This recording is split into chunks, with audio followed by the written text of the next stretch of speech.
Ito pa sinabi.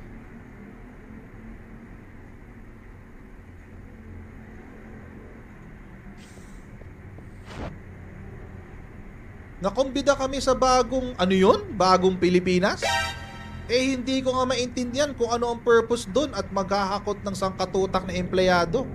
May overtime, may full day pay, may pagkain, may shuttle, asahan daw kung ano yung panggagastos yan, i-reimburse. Nagtataka ako bakit ginagawa ito linggo pa naman at ano ba yung purpose? Kasi ang pagkakaalam ko, nailunsad na yung bagong Pilipinas, tapos na yun eh. Bakit ilulunsad muli? Nalilito ako, parang nakakapraning yata. Mas nenervyusin ka pag nag-show of force. Manang, sa palagay nyo, ano bang ginawa nyo sa Davao?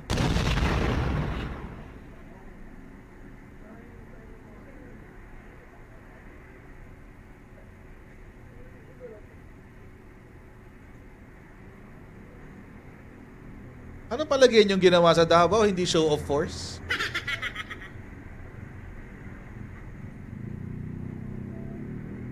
Tapos nagtataka ka bakit ginagawa ng linggo. Linggo pa naman. Anong araw kayo nandan sa Davao? Di ba linggo?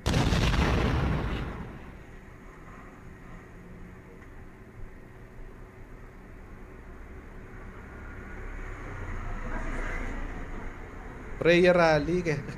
Ay, wala. Uy, hindi ako mag-reply. Bakit? Kasi Menego ito nakuha.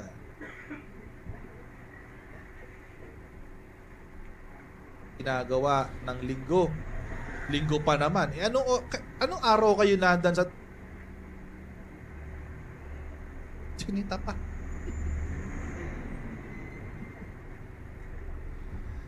I'm so disappointed. Ay, Manang.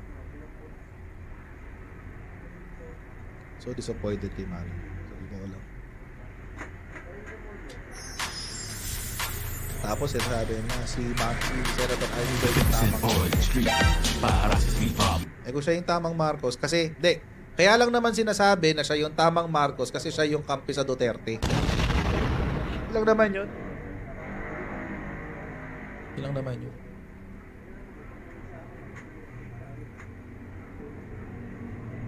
Pagdating ng kampanyahan, pagkatapos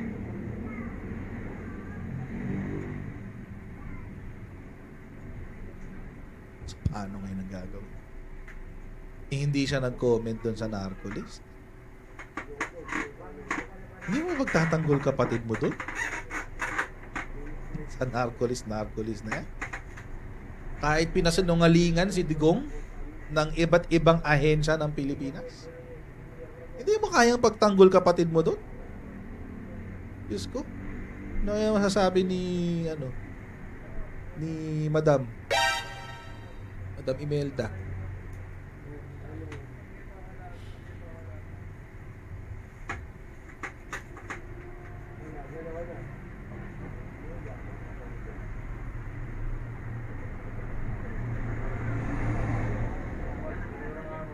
Ang weird. It's so weird. It's so weird. Kasi mga kutsuro, ulitin ko lang. Kaya nga inuna kong sabihin yung experience nila bilang pamilya. Magkakasama sila nung pinalaya sila ng Malacanang. Magkakasama sila sa exile. Magkakasama sila nung bumalik. In fact, nauna pa nga bumalik si BBBM, di ba? Naalala. Nauna siyang bumalik. Sumunod itong pamilya nila. Napakarami na nilang pinagdaanan, mga kutse. Dapat ang relasyon nila mas madikit pa sa kalamay. 'Di ba? Mas madikit pa sa tikoy o kaya sa sapin-sapin. Ganun. Mas makunat pa sa kung ano mang kakanin. Bakit ganito?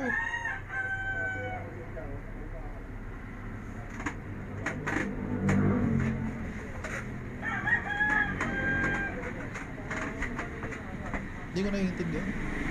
Kasi this is not the traditional Filipino mentality. Tayong mga Pilipino, ano talaga tayo? Sinabi ko ito na isang araw. tayo mga Pilipino, we're very family-oriented. Diba? Kawain tayo mga magkakapamilya, mag-aaway-away tayo, basta tayong pamilya. Bawa, si kapatid mo, dalawa kayong lalaki, magsuntukan kayo, unang problema yun, basta kayong dalawa nagsusuntukan. Pero pag merong ibang tao na bumugbog sa kapatid mo, eh isa-isa kayong lahat kayo sigurado re-rest back. Tapos sasabihin, wala kayong karapatan gulpin ng kapatid ko, ako lang. Ganon. Oo. Eh, Senator Amy, hindi. Wala silang ang daling Hindi nandiyan yung difference in opinion, difference in politics, etc. Walang problema doon, maiintindihan natin yun. Totoo bang bumaliktad si Maharlika ano, dahil hindi siya binigyan ng posisyon, sabi ni Shobe? At the very end, wala naman sila yatang kapag may harap-harapan, binabalahura kapatid mo. definitive allegation. It should Harapan sa harap mo mismo, binabalahura yung kapatid mo, wala kang ginawa.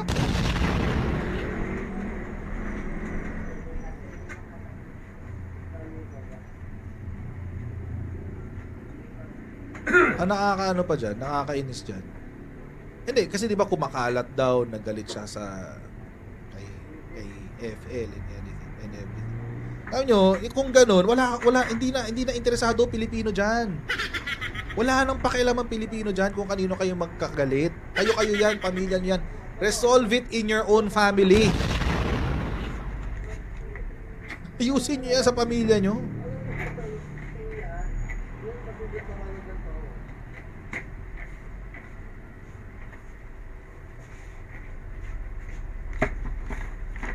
Ako.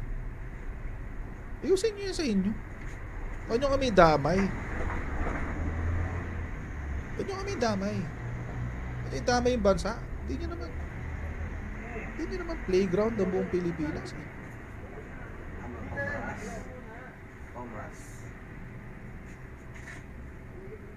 Ewan ko lang, na-disappoint ako dito kay Senator.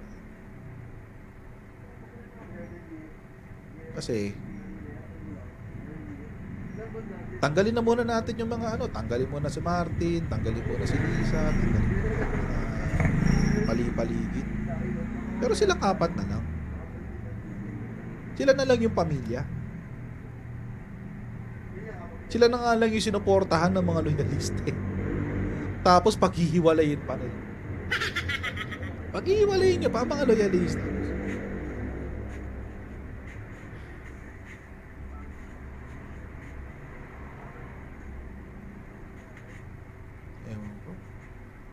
Hindi ko naiintindihan. Kasi nga, siguro dahil it's not part of our culture, di ba? Wala sa kultura natin yung ganitong klase.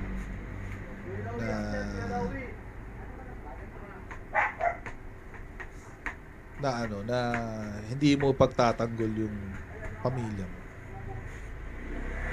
Hindi ko naman sinasabi na kung mali, i-tolerate niya. Hindi niya sinasabi ko. At least man lang, di ba? Magsalita ka. Sabihan mo man lang si Digong na, Tatay Diggs, businan naman ng konti. Dito ako sa harap mo eh. Diba? Pwede naman yun eh.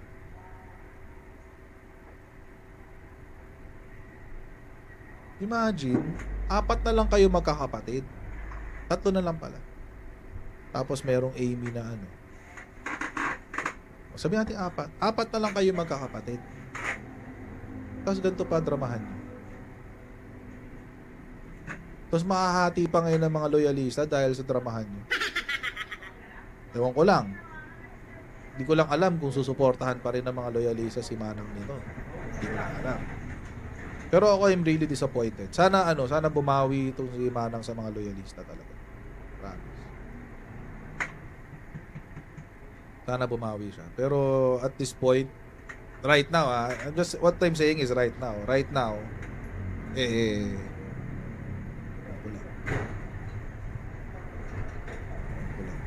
so, let's see. But, I'm one of those people na disappointed kay Senator Wright. And sana makabawi siya. Sana. Kung ako yan, bawa lang yung kapatid ko, minumura-mura, inaakusahan ng kung ano sa harapan ko. Alis na ako, walk out ako. Wala kayo dyan. Wala kayo dyan. Tantanan nyo. Kita na lang tayo another time. Huwag muna ngayon. Pwede naman. Hindi ko alam nga, ba't dikit ng dikit si Manang kay kay Digong eh. Hindi ko alam kung ano meron sa kanilang dalawa eh. So baka nakikita father figure, di natin alam. Father figure,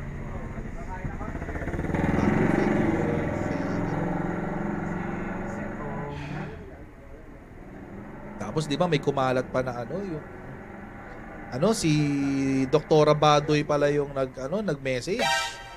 Di ba lumabas yung totoong yung inano ni Maharlika, di Maharlo ka? Yung pinagkalat niya. Wait, pinako nga sa Twitter. Kasi, naalala niyo yun, yung sulat daw na sinabi ni Maharlika na sinulat daw ni Senator Amy. So, ano pala yun? Galing pala yun kay Doktora Badoy. Hanapin ko lang. Kasi, pinost ni Atty. Topacio. Pinost si Atty. Topacio. Ano yun? Kahit ako lang. Para lang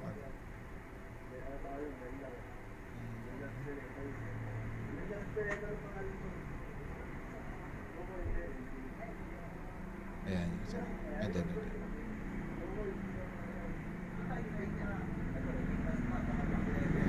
Wait lang guys. Hanapin ko lang. Kasi ang nun very, di ba, very very strongly worded yung message. Ay, ang daming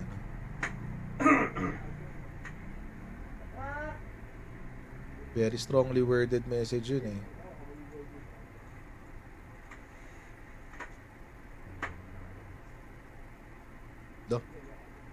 Ano yun?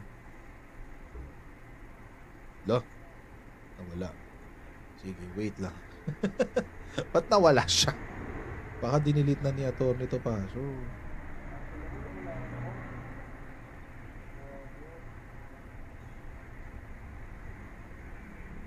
Dinilit na ni Atty. Topacio. Ba't nawawala?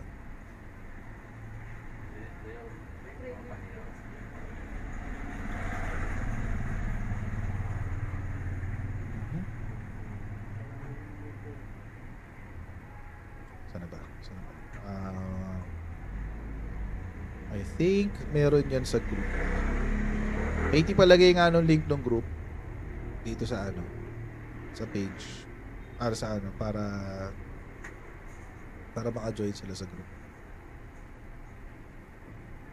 Kasi meron tayong Facebook group.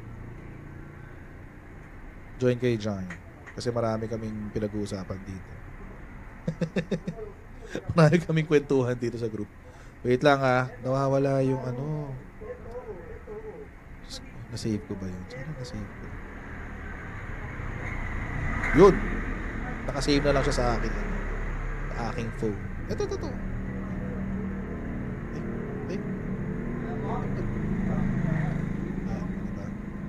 Doktora Badoy galing. Yung ito yung pinag-aanuhan ni Maharlika. Na sinabi niya na na traidor daw si PBBM sa bayan, traidor sa konstitusyon, traidor sa pamilya, hindi ko na siya kilala, higit na hindi maaaring anak ng ama ko. Sabi ni Dr. Badoy, in our small GC, Amy Marcos posted this January 25, then deleted immediately. Yan. Di pa nagko-comment si Senator dyan. Sana mag-comment din siya dyan.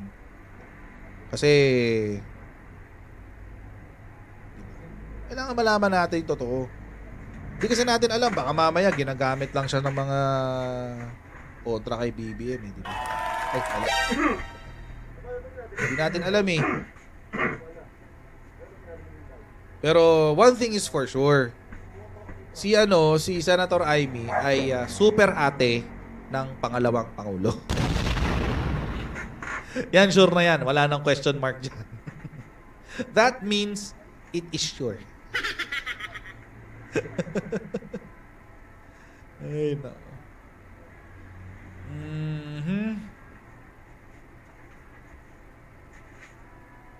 Ay, Senator Amy Duterte. Super ate ng pangalawang Pangulo.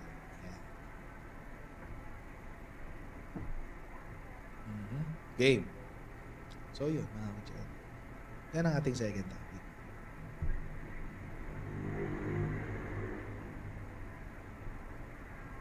Yan ang ating second topic, guys. Marami-rami pa rin tayo ngayon. Ay, nag 1.5 na raw tayo. Tingnan.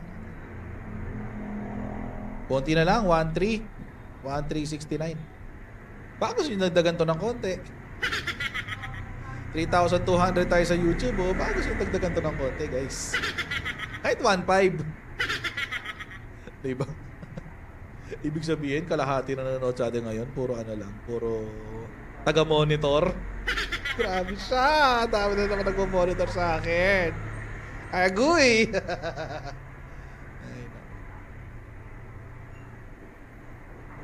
Anong pakiulit about sa utang na loob? Utang na loob? Alin doon? Alin utang na loob ng mga Marcos sa Duterte? Yung ano ba?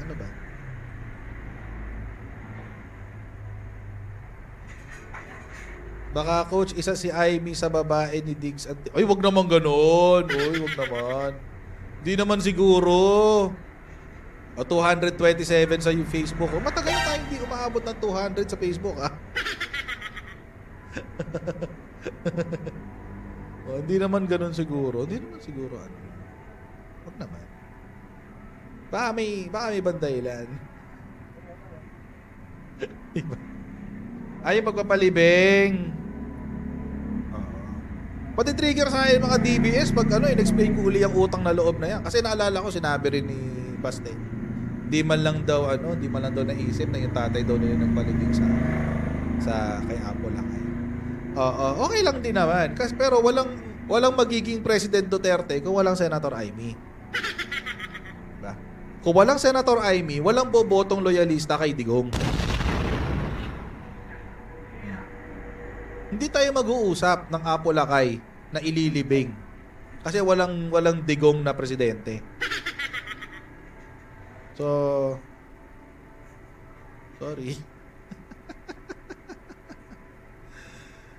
Sorry. Wag niyo umpisahan yung kwentuhan tungkol sa utang na loob kasi siguradong ang ending ang mapapahiya yung mga DDS. Yan. Ligaya Bruni, salamat sa iyong stars. Ma'am Salila Valverde, good morning Coach Jared, sending aloha to everyone. God bless. Salamat po sa stars. At kay Isabel Balay, maraming pong salamat sa inyong stars. It's very, very much appreciated. Alright. Ito, puntahan na natin si Penta. Puntahan na natin si Penta, guys. Arena. O, game. Pero bago natin gawin yan, as usual, tayo muna yung magsa-shoutout sa Sendwave. Kung kayo ay nasa US, UK, Canada, Italy, France, Spain, Ireland, and Belgium. Ireland and Belgium, pwede na magpadala na yung mga remittances sa Pilipinas. Gamit ang Sendwave, ang gagawin nyo lang ay download ang Sendwave app, gawa kayo ng account, at ilagay nyo pa ang account details dyan. At pwede na kayo magpadala sa GCash, sa mga bangko, at iba't ibang mga pawn shop. At kapag ginamit nyo pa nga yung promo code na Coach Jared, makakuha ng karagdagang $20 free credit. Kaya gamitin na si Sendwave for all of your remittance needs.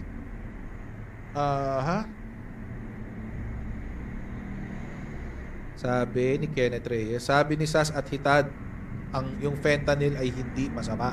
Mamaya natin pag-usapan. Mamaya, kalma lang. Kalma lang.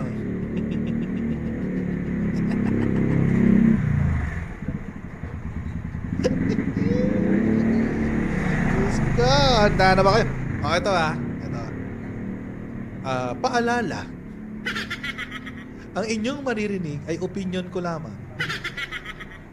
Kung kayo ay matitrigger, kayo ay Duterte balahurang supporter, ay maaari na kayong umalis para hindi matrigger.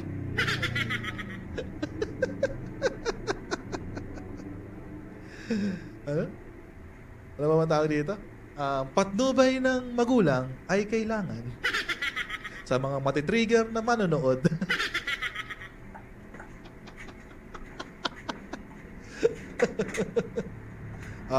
Watch at your own risk, guys. Watch at your own risk. Ito na. Usapan na ngayon natin. Ito yung inaabangan nyo eh. For sure. Ito yung inaabangan. So, alam naman na natin yung nangyari kagabi. Diba? Meron silang prayer rally. Prayer daw. Prayer. Prayer rally. Anong pinagdasal nila doon? At kanino sila nagdasal? Let's go. Ugoy. Tapos, as usual, Digong, in his usual fashion, nagsalita na naman ng mga bagay-bagay na hindi verified. Example, nung pandemic, lumaklak ka lang daw ng gasolina, okay na. Alcohol pala, alcohol, hindi pala gasolina. Lumaklak ka lang daw ng alcohol, di ka na magkaka-COVID.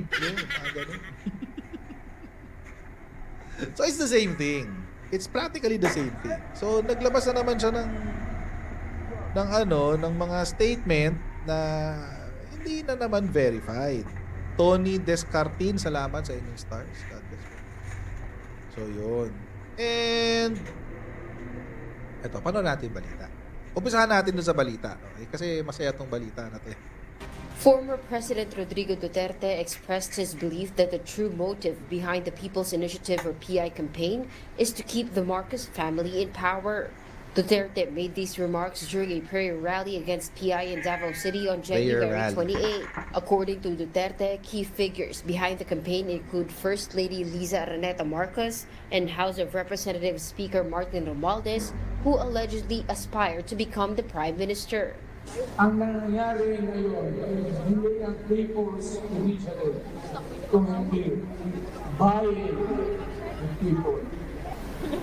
Huwag kayong panood. Alam mo, Parliament, ang ambisyon niyan, karamihan, galing kay Lisa Marcos at kay Romualdez. Duterte didn't mince words, even mentioning the alleged involvement of former President Ferdinand Bongbong Marcos Jr. in illegal drugs. Yan na. Bongbong bangag yan.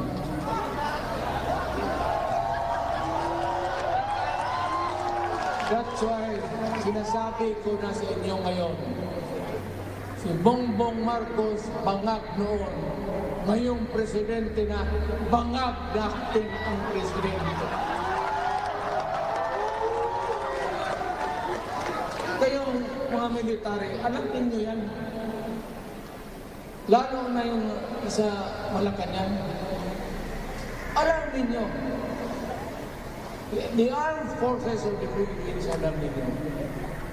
May drug addict tayo na presidente po.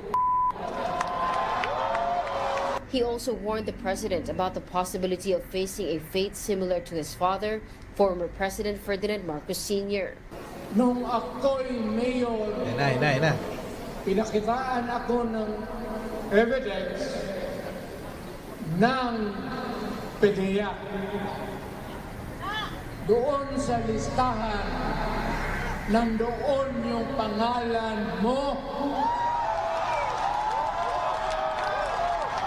Ayaw kong sabihin yan. Kasi magkaibigan Napalunok tayo, si Baste, magkaibigan, magkakilala. Ikaw pumapasok kayo ng alanganin.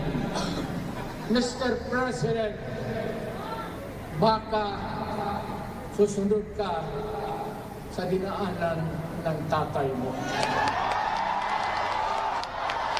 Yan ako takot. Ayaw ko mangyari sa iyo yan. Mabor lang ako namang nagmamakaawa kasi it will divide the nation at magdugo itong panahon na ito. It's so weird, no, na nakasalita si Digong ng ganyan. Natatakot siya, ayaw niya mangyari, pero ay ganito sila. Di ba? Natatakot siya na magiging madugo, pero may ganto siya.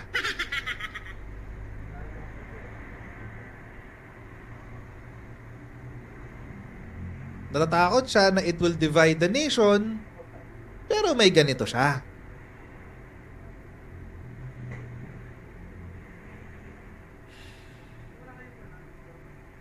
Tuloy na. Tsaka wait lang medyo ano dito medyo napalunok ng konti si Basti dito sa background. Ganun. Yeah. Nandun ang pangalan mo. O yan. Ayaw kong sabihin yan. Ito na. Kasi Yun, no? magkaibigan Napalunok Parang, siguro lang naman, iniisip ni Basta, ito na naman tayo. Here we go again. Okay, tuloy natin yung sinabi niya. Woo! Diyan ako takot. Ayaw ko mangyari sa iyo yan. Talaga? Pero may ganito ka. ko nangyari sa iyo yan. Mabor lang ako namang nagmamakaawa kasi it will divide the nation at magdugo itong panahon na ito. Duterte urged the armed forces of the Philippines and the Philippine National Police to protect the Constitution. I am calling now the armed forces and the PNP. Protect the Constitution. Trabaho ninyo yan. Huwag ninyong kalimutan. Kami, inyong dapat. You should worry about the nation. Amid the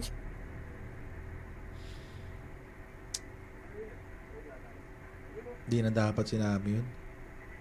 Ano, you're inside, you want the military and the police to get involved in your politics?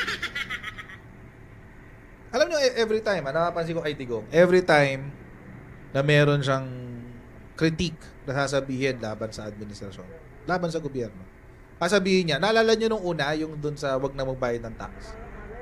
I call on the military, etc., etc. O, di ba ganun? Lagi siyang may ganun. I call on the military to do this, to do that. Sir, hindi na ho kayo presidente. Baka nasanay lang ho kayo na gano'n ang sistema. Pero isang taon at kalahati na po kayong hindi presidente. Wala na po kayong kapangyarihan sa ating militar. Number 1. Number 2, huwag nyo naman ipangsangkalang yung mga militar natin. Parang parang nagtatawag pa ho kayo na maging disobedient ang ating kasundaluhan under the guise of protecting the Constitution.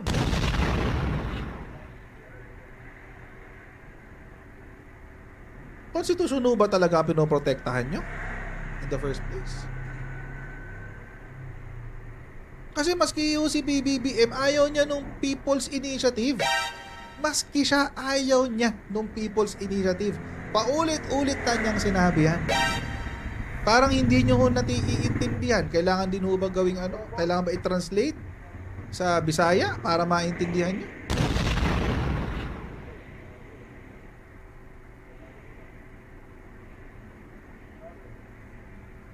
International Criminal Court's investigation into the Duterte administration's war on drugs, Davao City Mayor Sebastian Baste Duterte reminded President Marcos of the debt of gratitude owed to his father, which led to the burial of the late President Marcos Sr. at Talibigan ng mga bayani. Utang na loob. Kaya ng ICC, gusto lang yun ako na igawas na rin. Timan-in ninyo.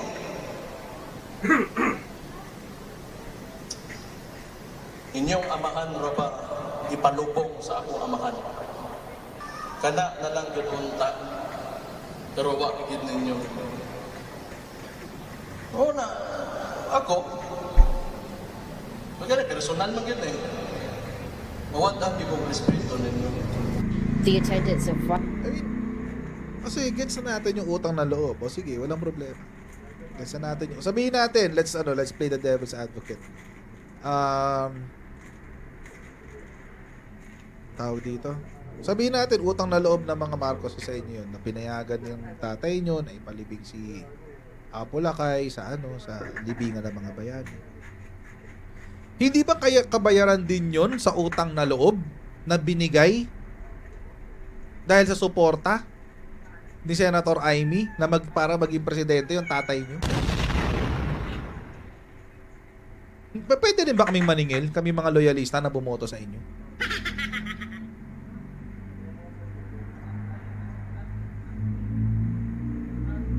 Ulitin ko lang.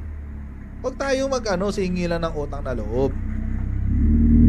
Kasi ang ending niyan, matatalo kayo. Kasi kung walang Senator Amy, ulitin ko lang sinabi ko na to kanina, pero ulitin ko lang ulit just to reinforce the point. Kung walang Senator Amy na sumugal sa tatay nyo noong 2016 at hinatak lahat ng mga loyalista na bumoto kay FPRRD, wala tayong pag-uusapang pagpapalibing. Wala talaga. Malamang sa malamang ang nakaupo nun si Mar Rojas. At walang pagpapalibing na mangyayari. So pwede din kasi nating tignan sa ganung perspective. Na si Digong ang nagbayad ng utang na loob. So manos na tayo. Manos na. Tinulungan ni Senator Amy, maging pangulo yung tatay nyo. Ang bayad ni Digong, ipalibing ang tatay ni Senator Amy, si Apolacay, sa libingan ng mga bayani. Manos na. Tapos na. Wala nang utang na loob.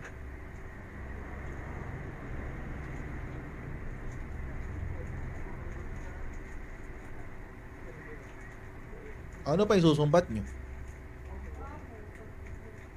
Wala na. Manos na eh.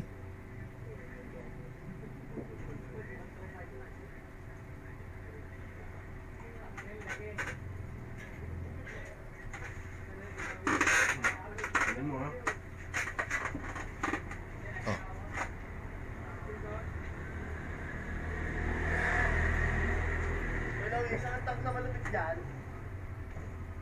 Mag-usap, buti na mention mo dito, Nico. Mag-usap tayo na iba pang utang. Magkano inutang ng tatay mo na iniwan kay PBBM? 6 trillion?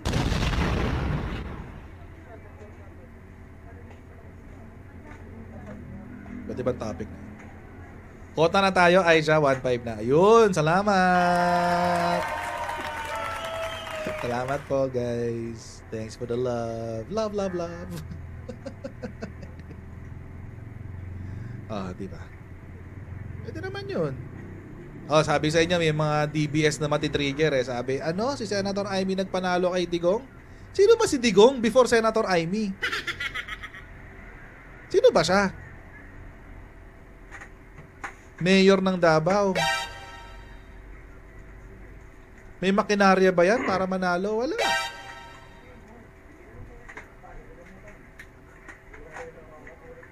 Maski si Digong, sinabi niya, utang na loob daw niya kay Senator Amy kung bakit siya naging presidente. Siya mismo nagsabi nun.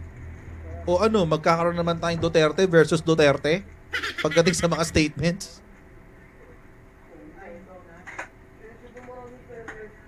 Tapos, tayo mga loyalista, binola din ni Digong. Bakit? Mga loyalista, tuwan-tuwa tayo. Wow!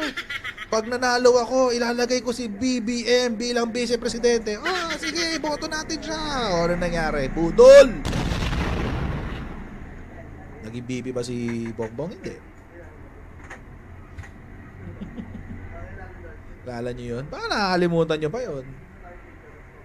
Ginamit pa si Apolacay para mabola ang mga loyalista. Huwag na tayo magsingilan ng utang na loob kasi sigurado mapapahiya yung mga supporters ni Digong. Sure yan. So, at least, ito na lang para ito na lang yung perspective. No? Tinulungan ni Senator Amy si PRRD na maging presidente. Tapos, bilang kabayaran sa utang na loob, pinayagan niya or inutos niya, take note hindi niya pinayagan, inutos niya na ilibing si Apolacay sa libingan ng mga bayani. Bakit inutos lang? Kasi hinarang yan sa Supreme Court. Take note, kung hindi pumayag ang Supreme Court, wala rin tayong pag-uusapan na apolakay na nakalibing sa libingan ng mga bayani.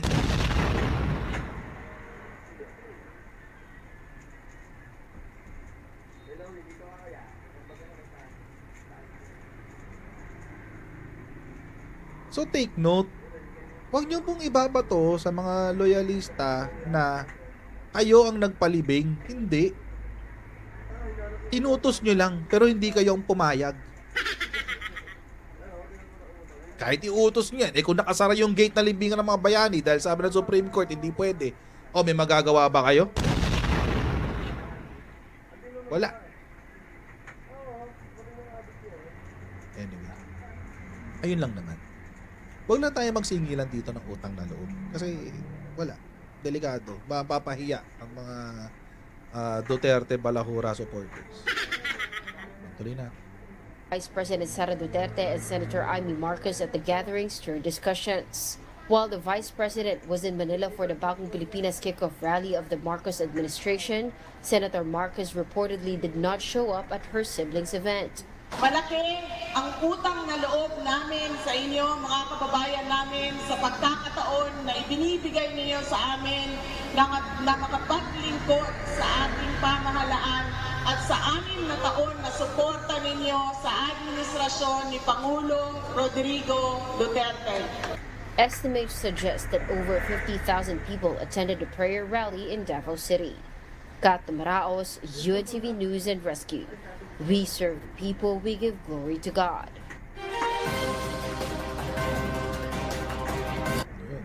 Yun yung balita. Tapos, ito ngayon na nangyari. So, sumabog. Sumabog yung kagabi. Sabog yung issue. Ano yan nangyari? Sumagot ang PIDEA una. Ano sabi ng PIDEA? PBBM was never on watch list. Tapos alam nyo sino nagpapalusot ngayon dito? Si Harry the Caller. Si Harry the Caller. Attorney Harry the Caller. Oh. Papalusot siya ngayon dyan. Alam nyo kung bakit? Alam nyo ngayon ang sinabi? Ang sinabi ng ng Harry the Caller? Hindi naman sinabi ni Digong na watchlist yung nakita niya. Listahan lang. Listahan lang naman daw. Hindi naman daw sinabing watchlist. Tapos sinisip ang PIDEA. Ang sabi, bakit naman napakabilis nag-respond ng PIDEA? Ang bilis naman magtanggol, parang ganon.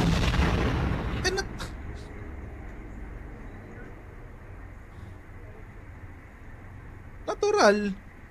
Hindi ba sila pwede mag-react sa fake news? Fake news kasi si Tatay Diggs.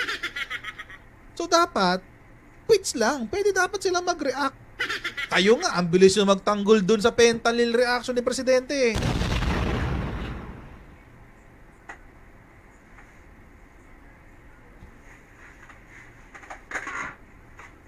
Sabi ng PIDEA. Former President Duterte was mayor... Sino ba? Tama. Former President Duterte was mayor of Davao from 1988 to 1998. 10 years. 2001 to 2010. Wow, 9 years pa lang. And then 2013 to 2016. PIDEA, on the other hand, was activated on July 30, 2022 at 2002. 2002. When PIDEA was activated, it established its National Drug Information System or NDIS, which is still in existence today. Ano sinabi ng PIDEA? From its inception in 2002 up to the present, President Ferdinand R. Marcos was never in our NDIS. O, never daw nasa listahan. Anong listahan yung nakita mo, Tatay Diggs? It is worthwhile to note that when the former president took over in 2016, his administration came out with a list, which was then initially called the narco list. sometimes referred to as the Duterte list. And upon continuing validation and revalidation, it became the Interagency Drug Information Database, or IDID. The name of President Marcos is also not on the said list.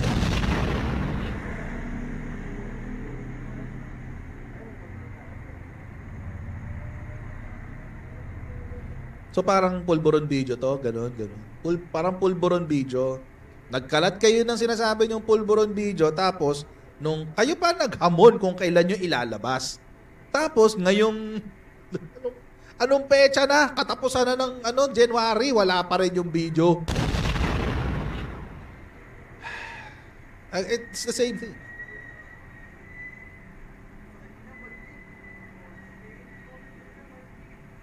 It's the same thing. Oh, sige, Pidea yung nagsalita. Ang nakakatawa dito, parang si Pidea pa may kasalanan. Bakit doon napakabilis rumisponde ng Pidea? Ayaw nyo nun? Ayaw nyo na sumasagot ang ating gobyerno sa fake news?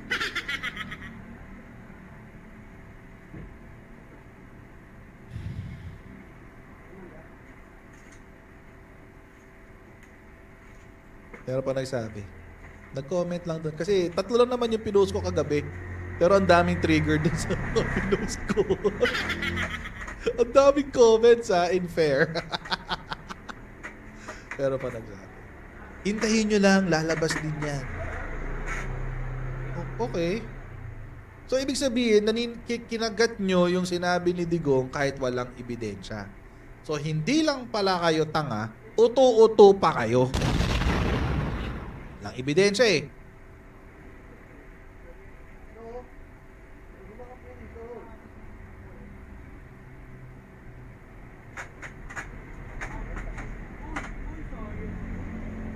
Sino daw sa PIDEA yung nagsabi?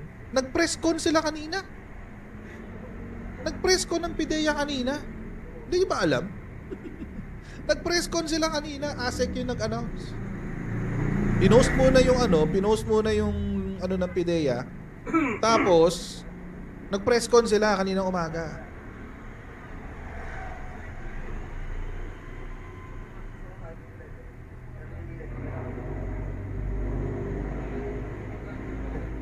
Ito pa isa. Baka kasi hindi PIDEA. Pero although sinabi ni Digong na PIDEA. Pero baka kasi hindi PIDEA. Baka PNP. O sinabi ng PNP. Walang Marcos sa drug watch list. Iba ang PNP, iba ang PIDEG, iba ang PIDEG sa PIDEA. Ang PIDEA, under yan ng Office of the President. Ang PIDEG, under yan ng DILG. Kasi under yan ng PNP. So, PNP says it hasn't seen Marcos's name in drugs watch list. Baka ibang Ferdinand Marcos yung nakita ni... Baka ibang Ferdinand Marcos yung nakita ni Tatay Diggs. Oo, di ba maraming nagpapanggap na Marcos, parang si Norman Mangusin, Francis Leo Marcos daw siya. Ganon. Baka ibang Marcos yun. Di ba? Baka Ferdinand Bang Marcos. Ganon. Baka hindi Bongbong yun, Bang, ganon.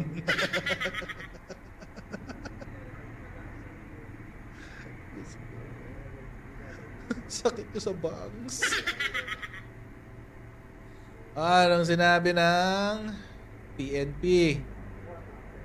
PNP spokes Colonel Jean Fajardo clarified this when asked if they know something about Duterte's allegations.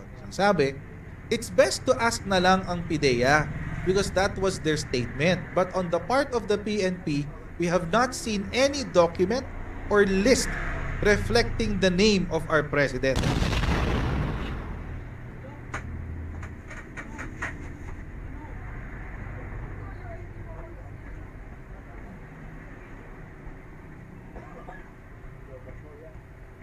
So, sino ang budol? Si Digong.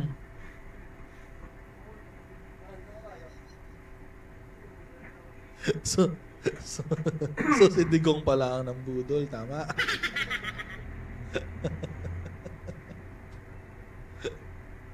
Kasi Kasi hindi dapat ganito eh. Kaso, di na niya sa ganitong punto kasi. O ito pa, o di ba nagtawag ang digong na sa AFP, o sabi ng AFP. Browner urges AFP to back bagong Pilipinas after Duterte tirade. Sabi ni General Browner. O sabi niya, uy, ito na. Pal masyado. Yan, sabi. The AFP shall continue to be united, competent, capable, and non-partisan, steadfast and committed to our mandate of protecting our people and securing our state from all threats, foreign and domestic. Importante dyan yung non-partisan. I enjoin our soldiers, airmen, sailors, and marines to take heart the message of our Commander-in-Chief and become exemplars of what it means to be a bagong Pilipino in a bagong Pilipinas by remaining focused on our mission, true to the tradition of bravery, duty, loyalty, and sacrifice in our noble profession of arms. In short, huwag kayo makikinig sa ibang tao dyan. Kay Commander-in-Chief tayo, guys. Kay Commander-in-Chief tayo. Bakit naman hindi? Ikaw nang nakakuha ng 12 trillion na budget para sa AFP. 12 billion pala. 12 trillion. 12 billion daw.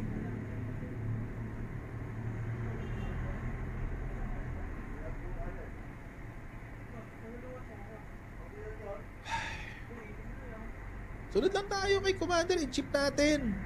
Sabi niya. Doon sa kanyang bagong Pilipinas. Sunod lang tayo sa kanya.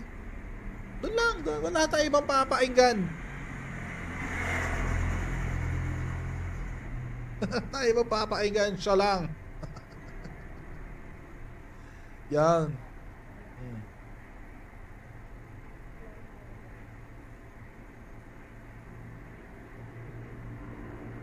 Kasi ito yung pinakamatindi sa lahat. Ito yung pinakamatindi sa lahat. Alam ko na panood nyo na to. Pero panoorin ulit natin. Para lang namnamin natin yung mga ganap. Namnamin natin yung mga ganap dito, guys. Urging you to resign. Resign po.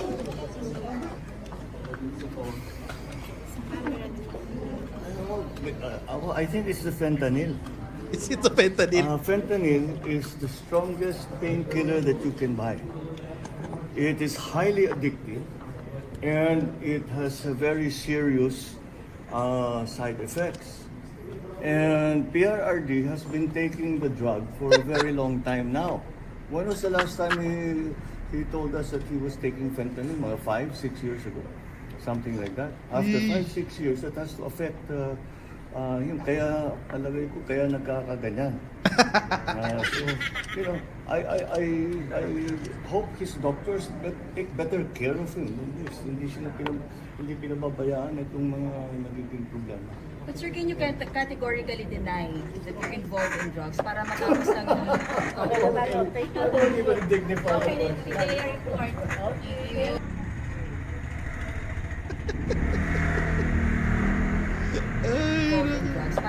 Ano yung masaya dyan, mga kocher?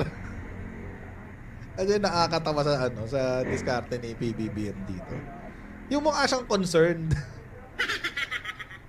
Dapat yung mga doktor niya, alagaan siya ng maigi kasi fentanyl yan, nakaka-apekto talaga sa katawan yan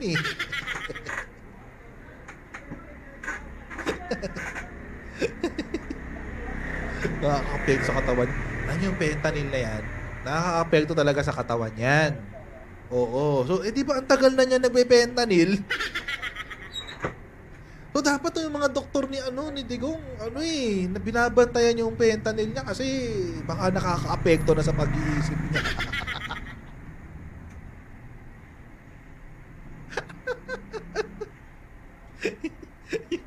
Ito, ganyan mang insulto with class. Oo, ganyan yung ano, ganyan yung mga insulto yung mga alta. Ganon, ganyan. Hindi katulad natin, tayong mga ano, slap soil. Pag tayo ng insulto, parang ano, kanal na kanal ang dating. Sa kanya, hindi. May class. Tulad ito. Ito, bibigyan ko kayo ng sample na ano, ng kanal na pang-insulto. Alam mo, Barbisdak, huwag kang tanga. Pag isipin mo, kapag sinabihan ka, English siguro kasi, hindi mo naiintindihan. Pag sinabing, I won't even dignify that question. Sa Tagalog, hindi ko nabibigyan yan ng dignidad. Para sagutin ko pa yan. Ganyan sa Tagalog. Oo. Yun yung ibig sabihin nun. Hindi siya umiwas. Sinagot niya yung tanong. Kasi pag sinagot pa niya yan ng hindi, o di parang binigyan niya ng dignidad pa yung tanong. Ganun yun. Oo. Sinagot niya yung tanong, hindi siya umiwas. Kasi hindi niya kasi alam. Hindi niya kasi alam yung gano'n. Ang tawag dyan, sarcasm. Yung tawag dyan, ano? Sarcasm. Yun yun. Warbisdak, yun yun.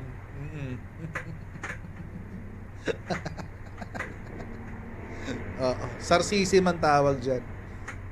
Yung iba, ang kadalasang tawag dito, ang kadalasang naririnig natin tungkol dyan, yung kailangan pa ba i-memorize yan?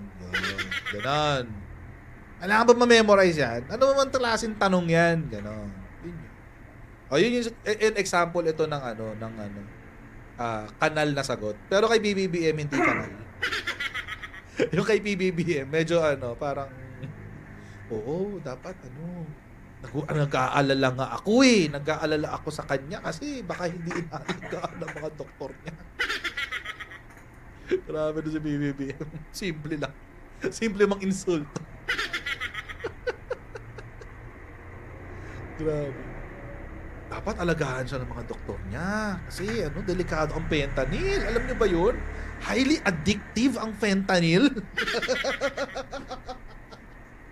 So parang sinasabi, kung sino mang addict, hindi ako yun. Kung merong addict, hindi ako yun. Sino ba yung umiinom ng highly addictive substance? Diyos ko, panalo.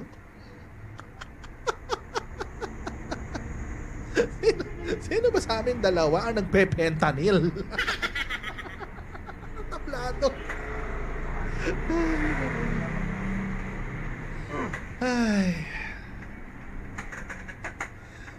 Paalala, kung ikaw ay Duterte Balahura supporter, maaaring umalis ka na lang sa channel ko dahil ma-open ka lang at matitrigger. Ay, naku. So ngayon, sobrang kinarir naman ang pagtatanggol, no? Kay Digo. Sobrang kinarir ang pagtatanggol, no? Balikan kasi natin kung ano yung sinabi ni Digong tungkol dyan. Kasi,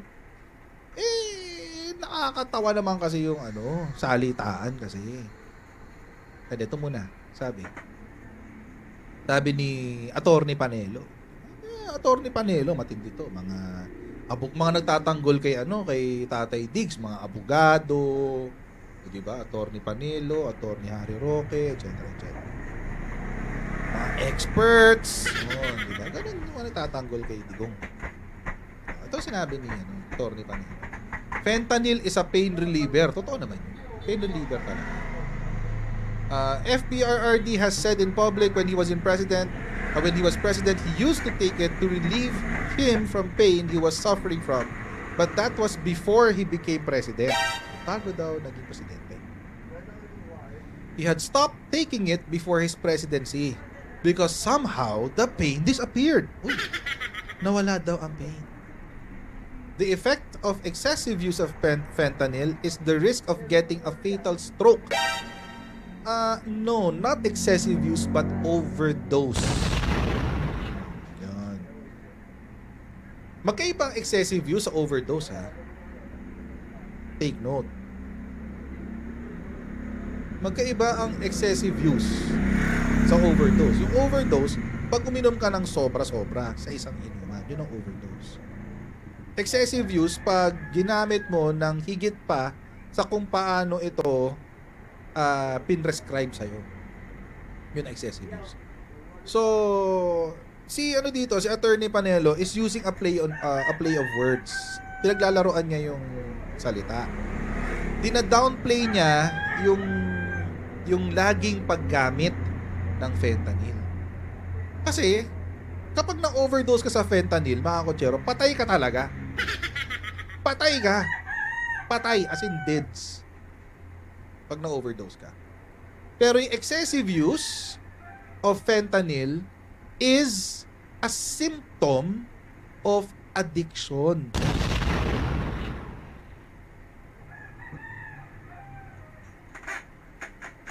The effect does not include affecting or diminishing the mental faculties of the patient.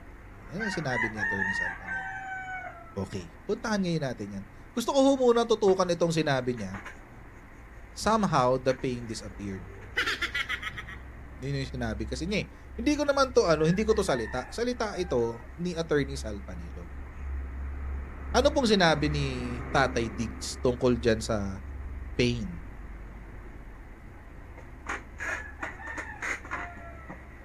Ano po ang ibang salita sa perpetual? Sabi ni Digong, I'm in perpetual pain. Siya sabi niya. Hindi ako.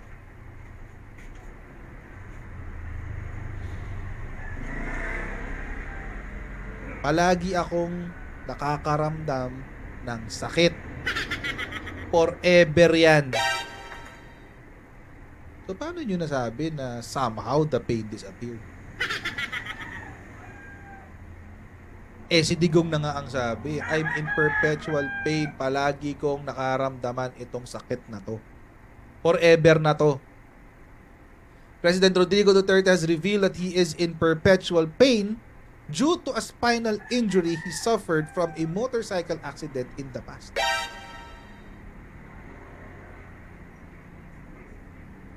Siya mismo nagsabi niyan. Yung sa disgrasya ng motor, I have a C4 and C7 na na-impinge. So, yung nerve niya sa likod. Yung, what do you call that? Di pala nerve. What do you call this? Spinal cord. Yung spinal cord niya, naiipit. Masakit yun. May kilala ako na mga nagkaganyan. Ito nga, slip disc lang. Sa slip disc, ay, hindi talaga makalakad. Promise. Sobrang sakit daw. That's why I'm in perpetual pain. On any day, it's a 7 in a scale of 10. Ay, grabe.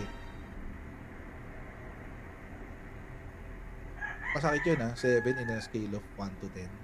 Masakit yun. Masakit yun. Ayaw na ng doktor na sige ang painkiller. Sabi niya, you better come to terms with your body. Ayaw na raw siyang bigyan ng painkillers. Bakit kaya ayaw na siyang bigyan ng painkillers? Ito kasi ang ginawa ng matanda. Sinabi niya to, Sinabi niya to, I am in perpetual pain. Palagi akong may nararamdamang masakit. Ang sakit niya, out of 10, 10 being the most painful na hindi ka na makagalaw, wala ka nang magawa, sobrang sakit, 7. Malapit yun sa 10, guys, Malapit yun sa 10. Bakit kaya siya pinigilan ng doktor niya? Doktor na mismo ang sabi. Ayaw na ng doktor na bigyan siya ng painkillers. Bakit? Ito kasi ginawa ng matanda.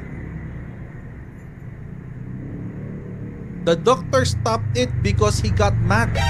I'm supposed to cut it into 4 pieces. There was a time na yung buo nilagay ko because more than just the disappearance of pain, you feel that you are on cloud 9.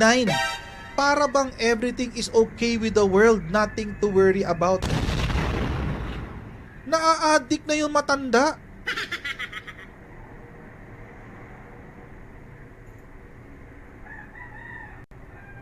dapat daw, yung isang tableta, hahatiin into 4 pieces. O hindi ko alam, o baka patch.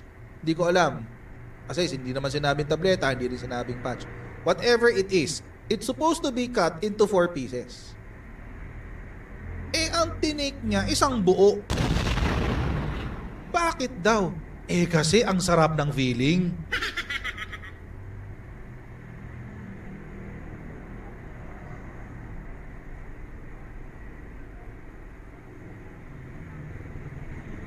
So, sino ngayon ang addict?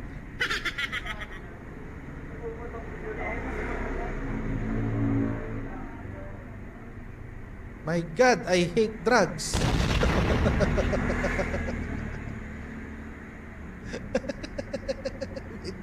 My God, I hate drugs. Ay, Cloud9 pala kasi ang habol ng matanda. Masyadong nag-enjoy.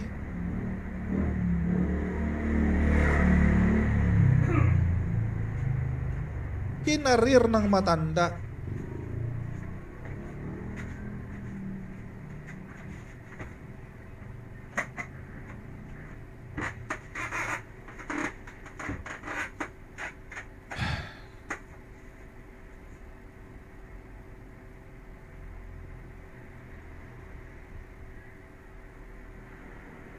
So, paano ngayon yan?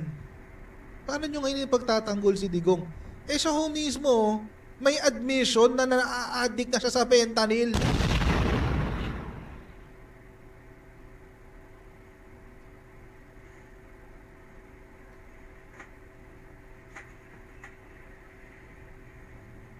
Anong gagawin?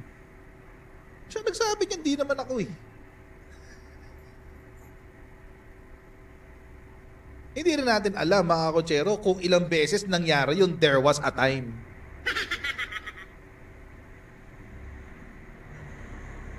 O paano nyo ngayon ilulusot yan? Hindi, hyperbolic statement lang yan. Nag-e-exage lang si Digong, etc. Ginagawa nyong tanga mga Pilipino talaga eh, no? Alam niyo naman si Digong, master strategist yan. Mga binibitawang salita niyan, very, very calculated.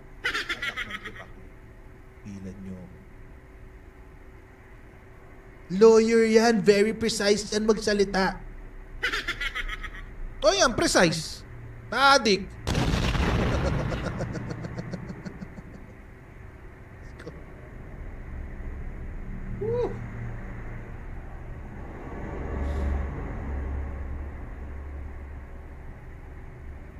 Ayan, precise. Very, very precise yung salita niya. There was a time, quote-unquote, hindi natin alam kung ilang beses yung there was a time na yan. Baka yung there was a time na yan is twice a week. O maraming time yan eh.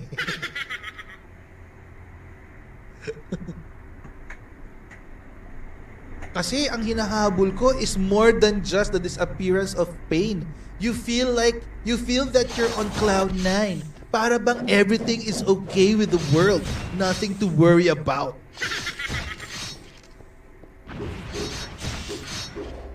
Parang si Donald Trump pa yung boses ko. Sorry na nga. Let's make America great again.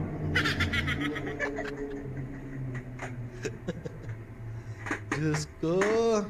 Art of War daw yung Cloud9. Art of War. Art of War. Baka Art of Bar. Ay, agoy. Diyos ko.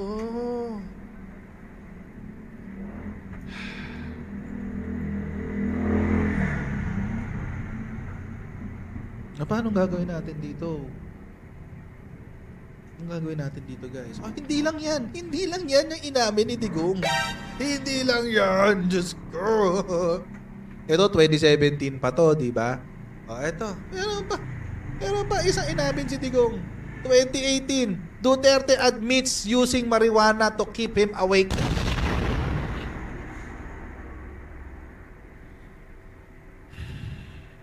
Hindi lang pala fentanyl. Nagjujuts pa ang lolo mo. Ay, agoy. Baka medical marijuana naman to, no, for pain management. Okay lang. Kaso hindi niya ginamit for pain management, pampagising daw.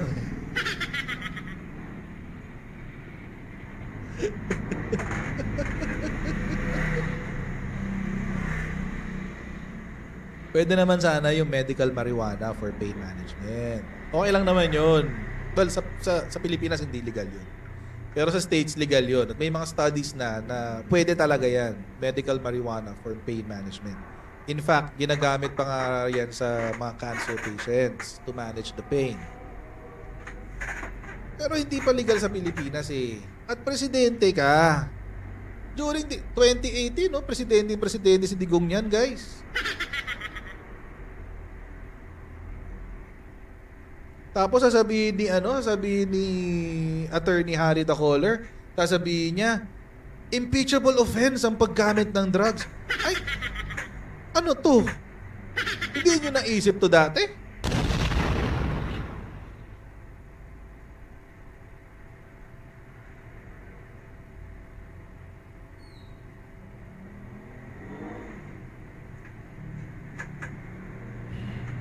Siya mismo nagsabi niyan.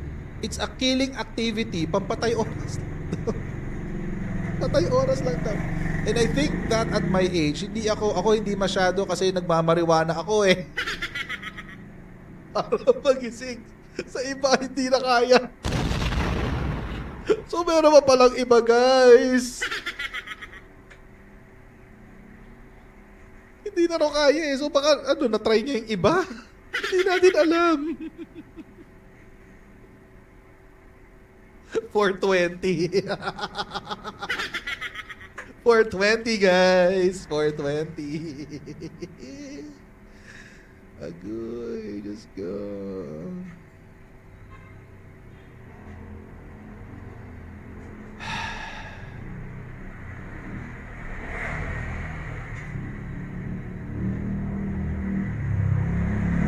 Jude Sterte.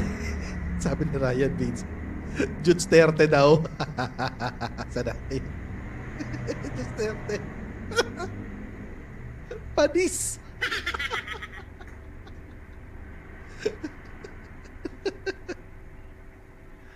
Diyos ko.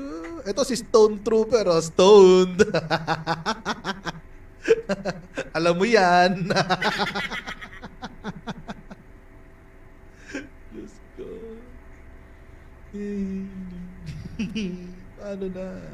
Paano na guys? Ang hirap pagtanggol ni Digong. Dinroadcast pa sa ASEAN. Kasi yung sinabi niya. Duterte said in a speech during the conferment awards to the ASEAN National Organizing Council officials in Malacanang. Diyos ko.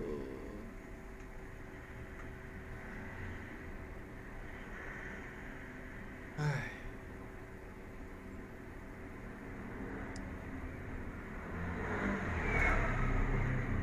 Iba na yung unang Carne Norte daw, pati ito yun. So, paano?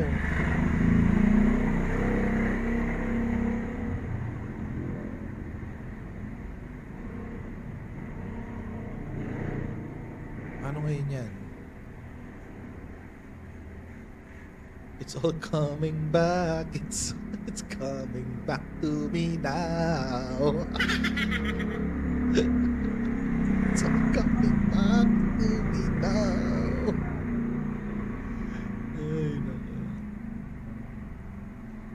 Punta na ngayon tayo sa kasi sabi ni Attorney Panelo, the effect does not include affecting or diminishing the mental faculties of the patient. Yun sinabi ni Attorney Panelo.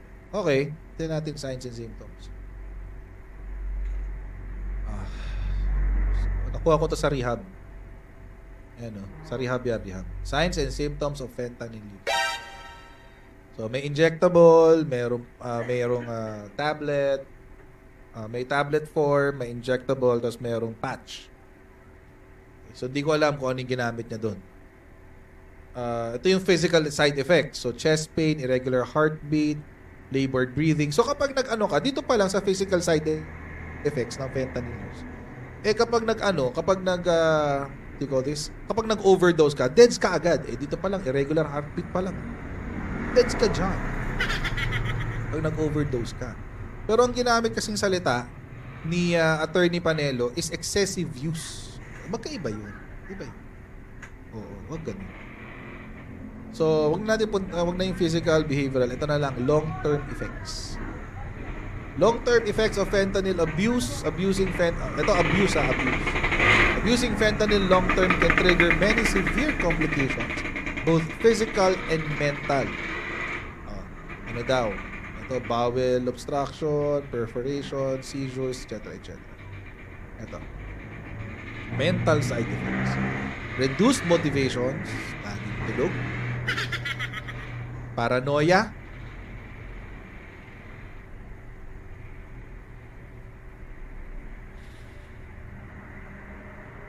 Social withdrawal and isolation. Delusions. Personality changes.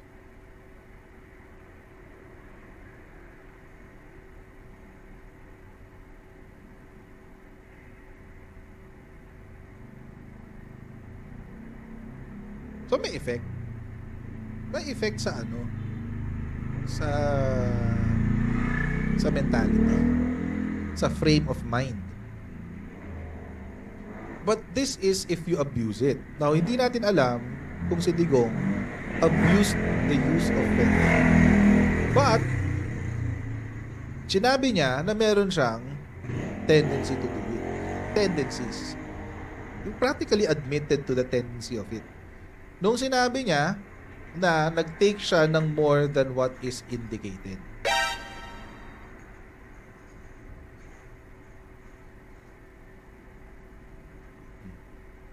Meron pa actually. Yung ano, yung saan yun? Yung nahihirapan magsalita. Swelling. Mood changes. Biglang init ang ulo. Ganun.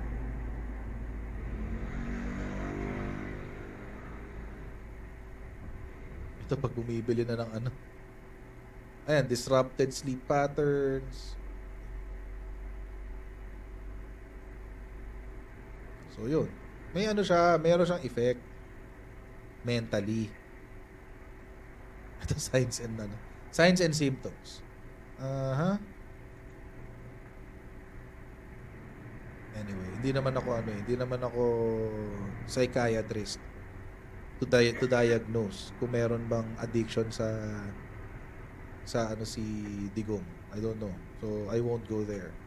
But, let's debunk yung sinasabi nila na walang epekto yan sa utak. Meron po. Meron. Ayan o, nakasulat. Laki-laki. Meron talaga, inokik. Meron tayong naging bangag na presidente. Hindi si BBM. Hindi si BBM yung naging bangag na presidente natin.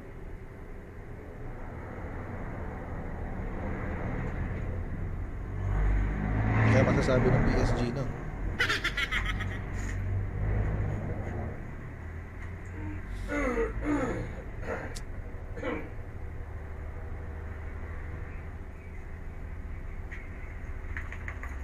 Di natin alam kung inabuso ni Digong yung paggamit ng fentanyl nila, pero siya ang nagsabi na nagtitake siya ng more than the required dose.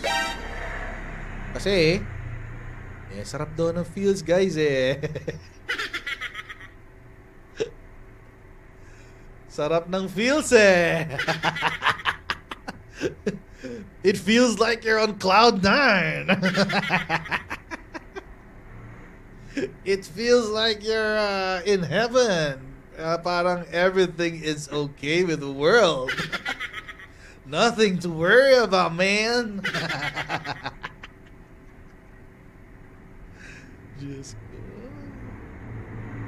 Kasi may nakita pa akong post ni SMN. Parang ang sinasabi, hindi daw bangag si Digong nung sa rally kasi ang daw is a depressant. So dapat daw antokin siya. Fentanyl. Hindi naman kasi sinabi ni PBBM na nag-take siya during during the what do you call this? The rally. Ayan, yung nagsaslur na speech. Yan, Nicholas G. Thank you. It's a symptom. Hindi naman sinabi na nag-take siya during that time. Ang sinabi, baka epekto ng fentanyl. Long-term use ng fentanyl. Kahit anong drug ilagay mo sa katawan mo, may epekto sa'yo yan in the long term. Masobrahan ka nga lang sa ibuprofen, sisira yan ng liver mo. Ibuprofen lang yun, ha? Oh, alaksan lang yun, guys. Pero sisira yan ng liver mo pag nasobrahan ka.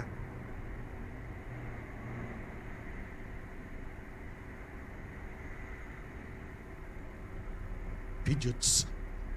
Si Ren. Pijuts. Hindi na piduts. Pijuts. Pijuts na siya. Diba? Ganun lang naman yun. Huwag na natin akusahan si presidente na nagda-drugs. Kasi lumipas na eh. Lumipas na siya. Lumipas na. Sinasalsal na lang yung issue para meron pang batikos. Pero wala na. Lipas na siya, guys. Lipas na. Lipas na siya. Ang masakla pa dito, dapat hindi na lang nagsalita si Digong tungkol doon. Lalo na doon sa PIDEA list. Alam naman niya na mayroong magve-verify ng info. Kala ko ba strategic? Kala ko ba political genius?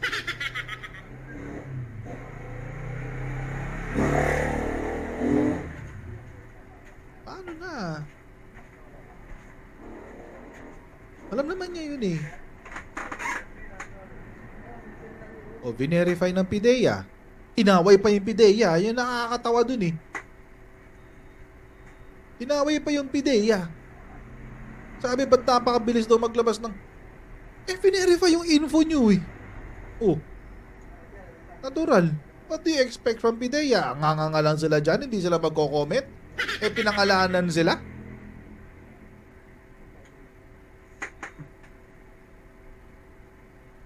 Hindi lang PIDEA, pati PNP. Tapos, nung nagtawag ang Pijuts, nang nagtawag si Digong na na yung military daw, protektahan ng konstitusyon, anong sinabi? Pinoprotektahan naman namin ang konstitusyon at sumusunod din kami kasi ang aming commander-in-chief ang nasusunod.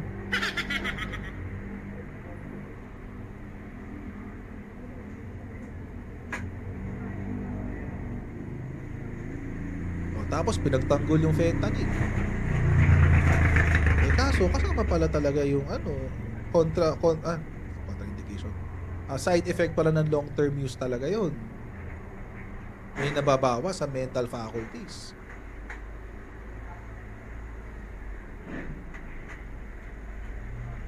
Alam nyo, in the first place, mga kutsero, di naman na dapat umabot sa ganun level. Pwede naman maging kritiko ng maayos eh. Yung maayos na critic.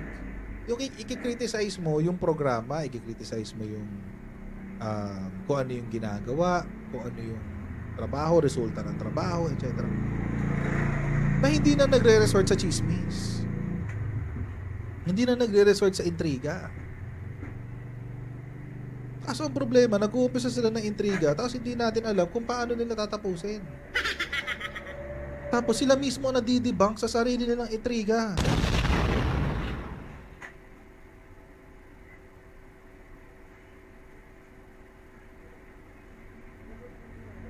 Oh, paano ngayon yan?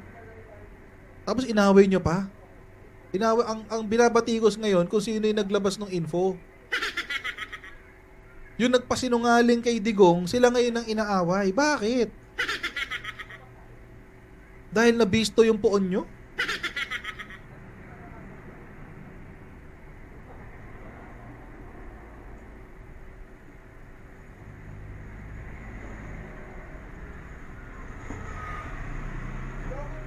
Total naman, sinasabi nyo na may impluwensya pa ang mga Duterte. Ba't hindi nyo nalang gamitin sa tama yung impluwensya nyo?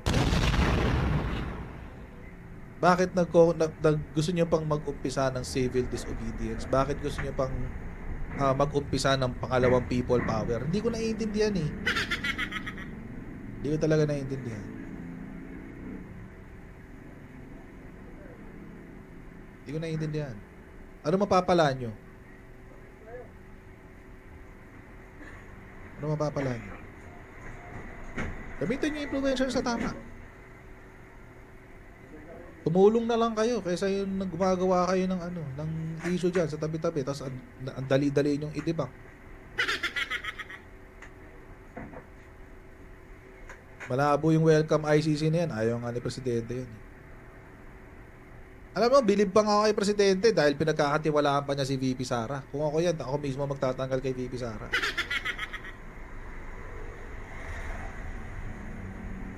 Kung ako si Presidente, tanggalin ko na si VP Sara. She cannot be trusted. Eh hindi, mabait si Presidente. Diba?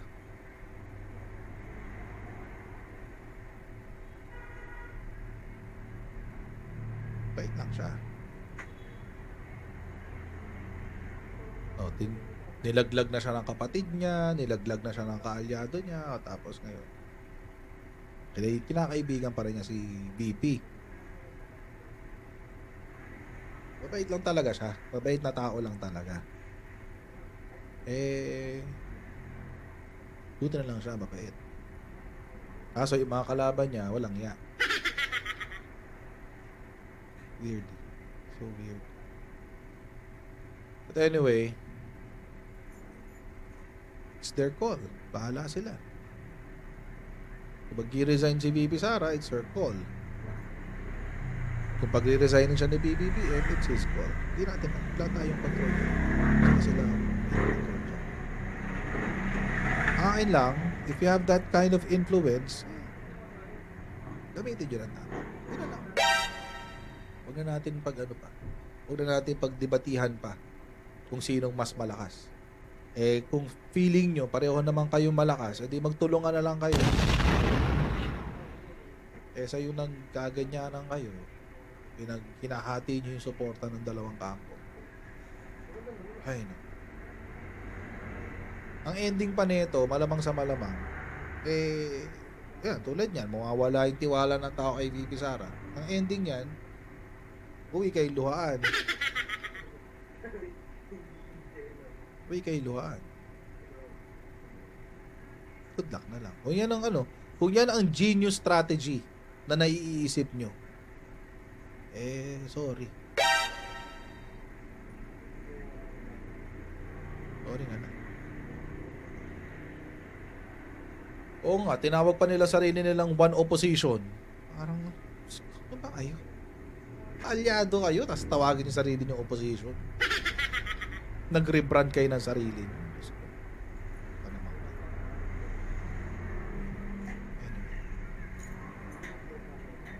Yun na nga baka manalo pa si Tulfo. Anyway. Well, at least sigurado ako pag nanalo si Tulfo, opposition na ako. Sigurado na ako doon. Kailangan natin third option, guys. We need a third option, a viable president for 2028. Let's see. Anyway, so hanggang dito na po tayo ngayon, mga kotsero! Oy, maraming salamat. Dami natin today, 3,318. Parang wala akong shadow ban ngayon, Wala ba akong shadow ban today? 3,318 sa YouTube, 233 sa Facebook. Grabe. Parang wala akong shadow ban today. Nakita nyo yung notifications.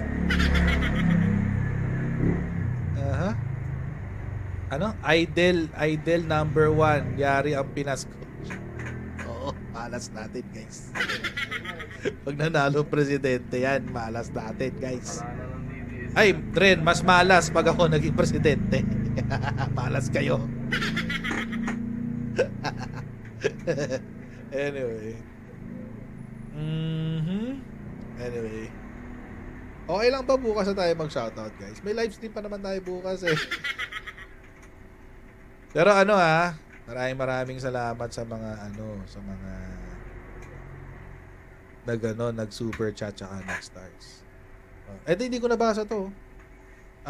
Digong nanalo sa Ilocos Norte, BBM natalo sa Davao. Wala man lang suporta. Yun. Anyway. Tapos ito. Sa YouTube, si GARRIN, salamat sa stars. Jonathan Yamoyam, Yols Ibasan Lopez Balyari, Joseph Carillo Brizuela, Tony Descartin, Tina De Perio Ines, Vicente Pael, Isabel Balay, Serena Valverde, Ligaya Bruno. Salamat po sa inyo, stars. Very, very much appreciated. So,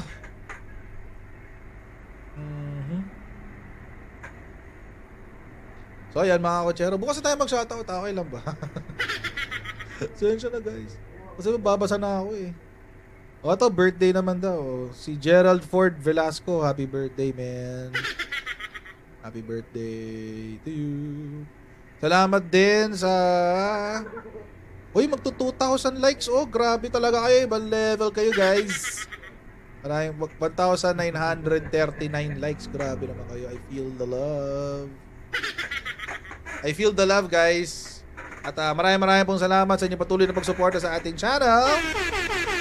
Huwag niyo pong kalimutan mag-like, mag-share at mag-subscribe sa ating Coach Jared YouTube channel. And may-follow na rin po tayo sa ating Facebook page. Okay? May-follow tayo dyan. Coach Jared na pangalan. And I'll see all of you in our next live stream. Alright? So bye everyone. See you tomorrow. Bye.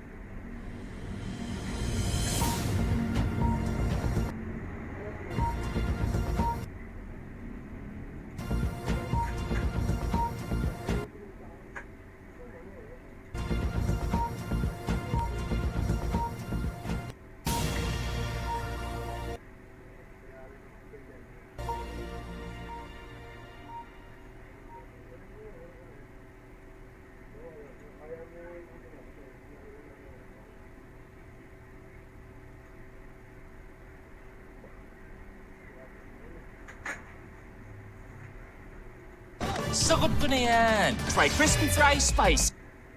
Today, we're dropping a massive bomb into the...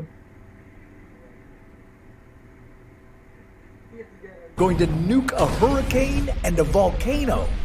What happens when you drop one of the deadliest weapons known to man into the world's greatest natural wonders? Let's start our nuclear experiment by dropping a nuke into the Mariana Trench. How would you deliver a nuke to the bottom of the Mariana Trench? What would this underwater explosion be like? And what kind of destruction would it cause?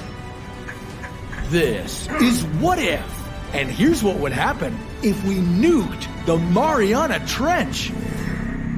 Welcome to the deepest, darkest depths of the ocean. The Mariana Trench is located in the western Pacific Ocean, just 360 kilometers away from the island of Guam. You'll be traveling down 11 kilometers to Challenger Deep, the deepest point of the trench. Here, you could stack about 30 Empire State Buildings on top of each other before hitting the surface. You'd be among the brave few to venture into these high-pressure, pitch-black, and near-freezing waters. Joining the company of scientists, a naval officer, and even filmmaker James Cameron. But you'll be carrying the most precious cargo of all. The biggest nuclear bomb ever made. Okay, wait, before you worry about what would happen if you exploded a bomb at the bottom of the trench, you'd want to figure out how to get it there safely. If a bomb accidentally exploded near the surface, it could be dangerous for many people. You could think of it as a massive nuclear tsunami. waves hundreds of meters high, spreading out in all directions. This could create a hazardous situation for the islands neighboring the Mariana Trench, like Guam, Japan, or the Philippines. Luckily, these waves would behave differently than your regular tsunami waves. They would break earlier. That means they'd be smaller and less catastrophic when they reached land. But still, better to avoid this crisis and get that bomb safely down into the trench. To do this, you'd have to protect it from extremely high pressures. At the bottom of the trench, the pressure is so high, it would be like having 100 adult elephants on your head. You'd want to use a special pressure vessel to transport the bomb, just like Operation Wigwam. In 1955, the United States detonated a bomb at a depth of 600 meters. It was twice as powerful as the bomb dropped on Hiroshima. The explosion generated a massive bubble across the water, and deadly radioactive contamination spread across 13 square kilometers. But your bomb would be the largest nuke ever created. More like the Tsar Bomba. This nuclear weapon was over 3,000 times more powerful than Little Boy, the bomb dropped on Nagasaki. And you'd have to take it much, much deeper than the Wigwam test. At the moment of detonation, a bubble of hot steam would expand rapidly. In just a few seconds, it would cover an area of about 1 kilometer. On the surface, you'd see a massive bulge in the water, but it wouldn't reach great heights. That's because you would detonate the bomb so deep that the water pressure above would cause the bubble to collapse. But within a few seconds, that bubble would shrink, then start to expand outward again. This expansion and contraction would continue for 3 or 4 cycles. This would leave the water turbulent, hot, and mixed with radioactive debris. At least no neighboring coastal cities would have to worry about being wiped out by a tsunami. But you certainly wouldn't see the effects ending there. The increased temperatures from the explosion could create intense hurricanes. And the turbulent waters and radioactive material would have adverse effects on marine life. There would be mass casualties from the explosion, and deep sea fish could be blinded by the bright flash of light. Over time, you could see unexpected or surprising effects on the ecosystem near the detonation site. There are corals as big as cars after the 23 detonations at the U.S. nuclear testing site on Bikini Atoll, not to mention an abundance of aquatic animal life. But you could see mutations of marine life after a while. Now, that's what would happen if we nuked the Mariana Trench, but let's move our nuclear weapons from the sea all the way to the sky. Let's nuke a hurricane.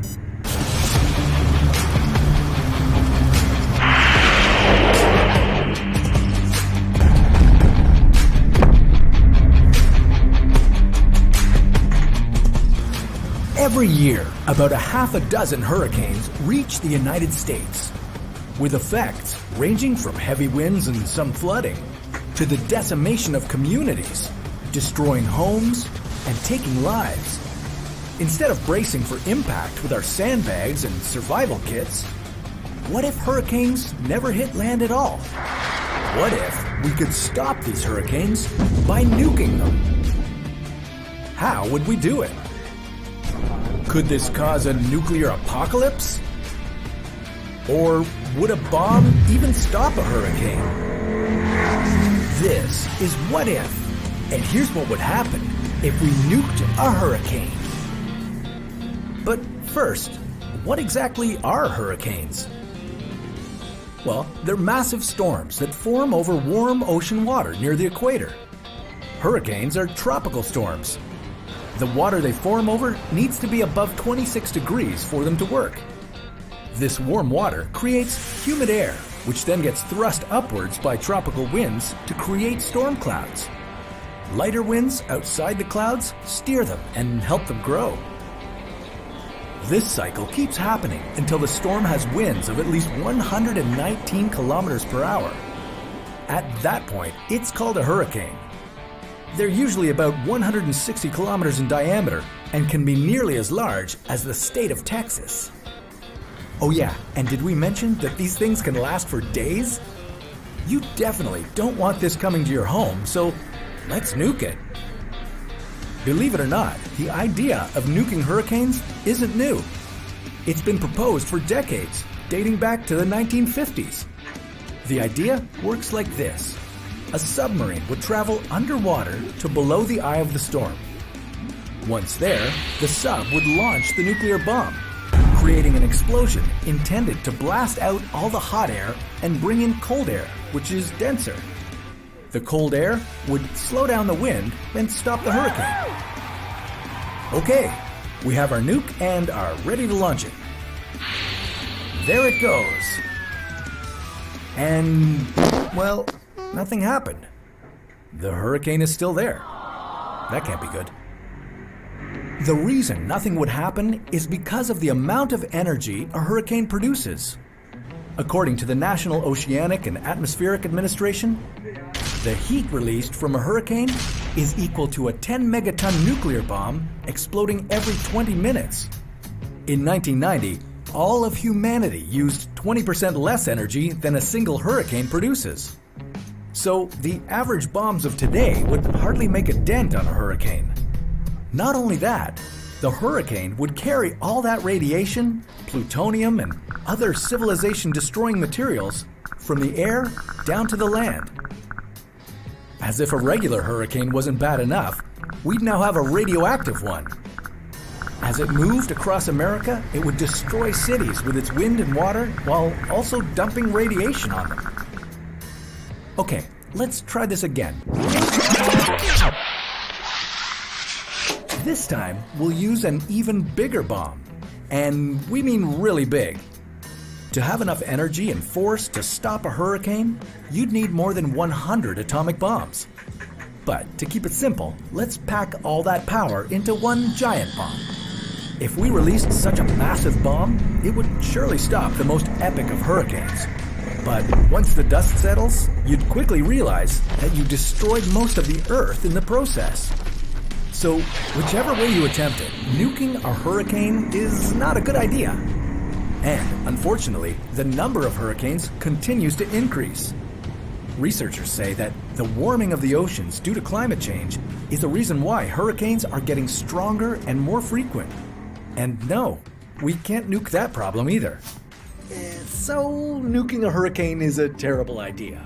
Okay, for our last hypothetical experiment, let's try putting these nukes to good use by detonating them inside of a volcano. What happens next? Volcanoes. The ultimate natural force of destruction. They're unforgiving, uncompromising, and unstoppable. About 1,500 volcanoes around the world are considered to be active, with more than 10% of them in the United States. Is there any way we could stop them before the destruction begins? Could we literally fight fire with fire?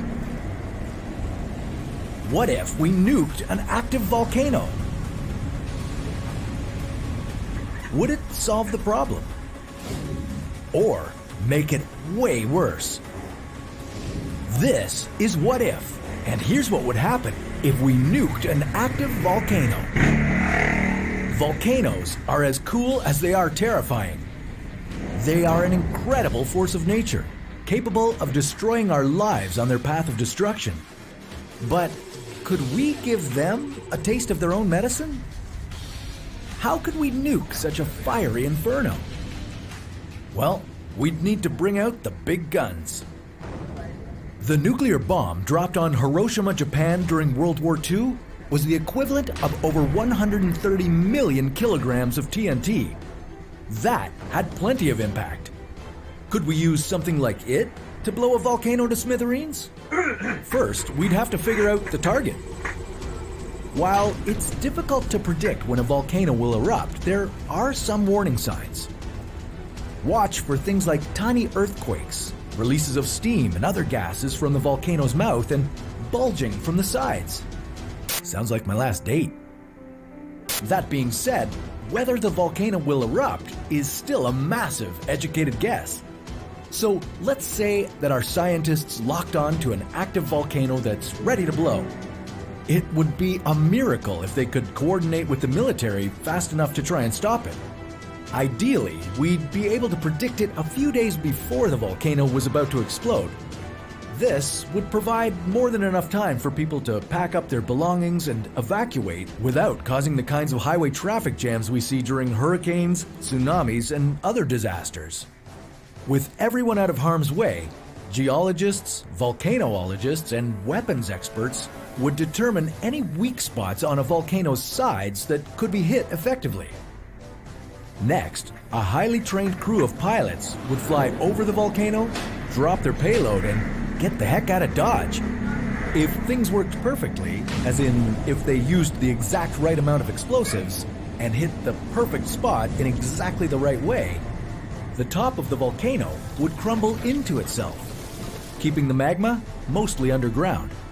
There might still be some seepage around the base of the volcano, but it wouldn't be anything like how the eruption would have played out naturally. But if we're being honest, it would be like trying to put out fire with gasoline. Geologists warn that trying to bomb a volcano might actually make things worse. A lot worse. The explosion of the bomb, mixed with the buildup of pressure inside a volcano, could amplify the eruption. The force would release even more ash and lava, spreading it even further than it would have gone with the volcano's own power. And that's if we managed to hit the target. If the nuke missed its target, there's still a nuclear bomb being dropped in an area where people live, or at least near enough that they would feel the effects of the radiation. If you had to pick one, which would you choose? Death by lava or nuclear destruction? We can't bomb our way out of this problem, the same way we can't stop magma from building up under volcanoes. Here at What If, we've tried throwing trash and pouring liquid nitrogen into volcanoes. Long story short, it doesn't work. Don't mess with volcanoes. As cool as it sounds on paper, nuking a volcano just won't work. While man-made firepower can be impressive, nature isn't quaking in its boots at what we can do. But since we're messing around with volcanoes, well, why don't we use them for some good? Like dumping all of our trash into one. But that sounds like a story for another What If.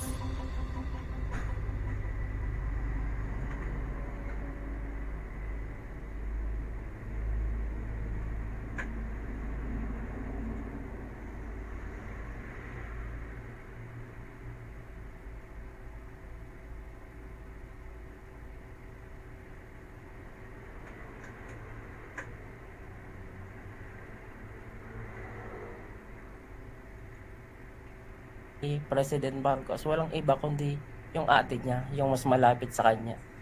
Kaya syempre, bilang isang simpleng mamamayan, sino pa ba yung paniniwalaan natin, di ba?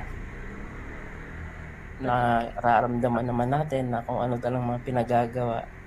Tsaka nakakawalang gana si Marcos. Isa din ako sa mga bumoto at nakipag-away pa nga sa mga katrabaho ko. Para lang ito. Parehas lang tayo. Ay, yan. Ang nangyari, parang alam mo yun, parang binabastos lang siya ng mga nakapaligid sa kanya. Iba yung nilalabas niya sa bibig niya, pero iba yung kinikilos ng mga nasa ilalim.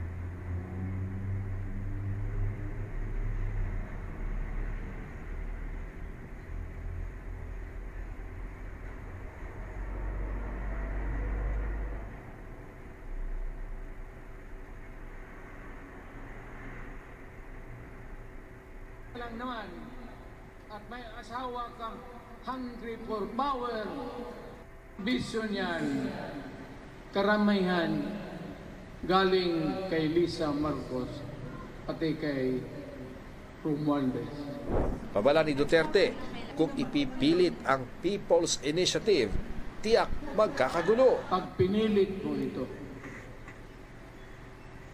lalabas ka ng Malacanang kagaya noong panahon na pinalayas. Buwelta ni Pangulong Bongbong Marcos. I think it's the fentanyl. Fentanyl is the strongest painkiller that you can buy. It is highly addictive and it has a very serious side effects. And PRRD has been taking the drug for a very long time now. I hope his doctors take better care of him. Ilang beses nang sinabi ni Duterte noon na umiinom siya ng painkiller na fentanyl para sa injury na idinulot na aksidente sa motorsiklo. Nang tanungin naman ng Malacanang press corps si Marcos kung totoong nagdodroga siya, gaya ng akusasyon ni Duterte. But sir, can you categorically deny that you're involved in drugs para matapos lang yung... Okay na tayo. Don't even dignify. Okay na yung Yes or no lang naman ha. Categorically deny.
Despite this tragedy, I am pleased to see you once more, Hierarch.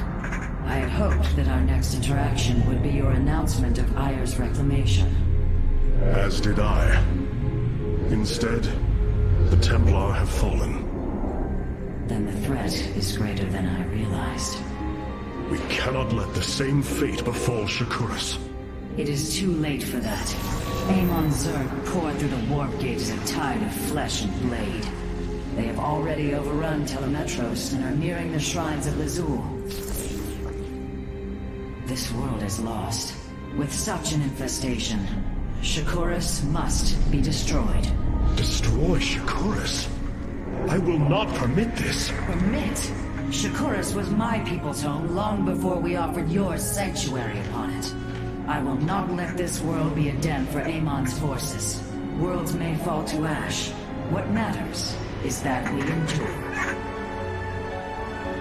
To lose Shakuras and Ayer. We are a vagabond people, Artanis. Our true home has always been Ayer.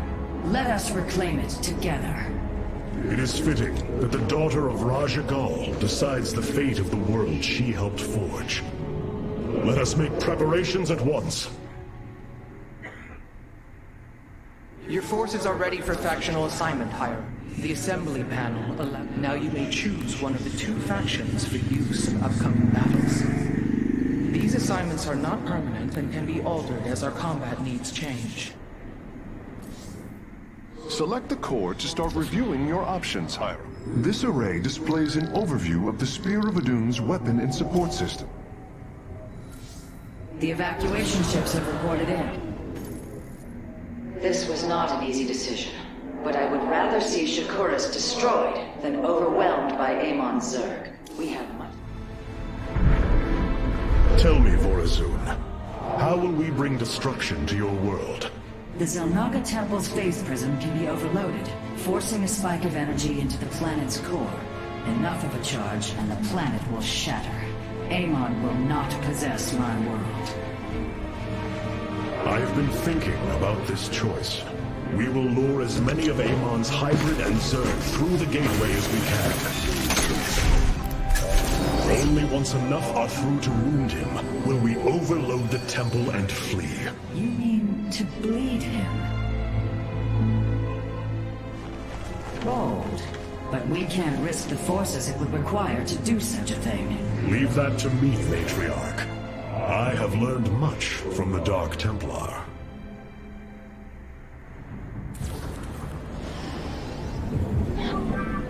You seek ours. I am the voice of the... The sooner the Zenith Stones are destroyed, the better off we shall be. The Zerg will overwhelm the temple grounds shortly. Agreed. Although, should it become necessary, my Dark Templar can sneak through the enemy and destroy the stones. Exercise caution when attacking a Zenith Stone. The energies within may become volatile as it is damaged.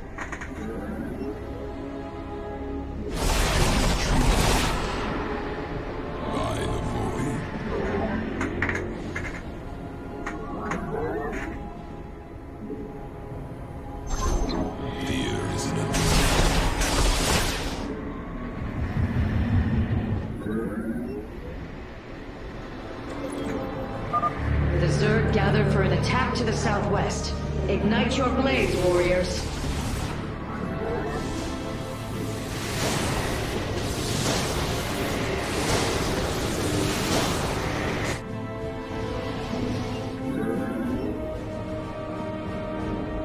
Nasperu Unadar.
Another brood of Zerg is preparing to attack from a hive to the northwest.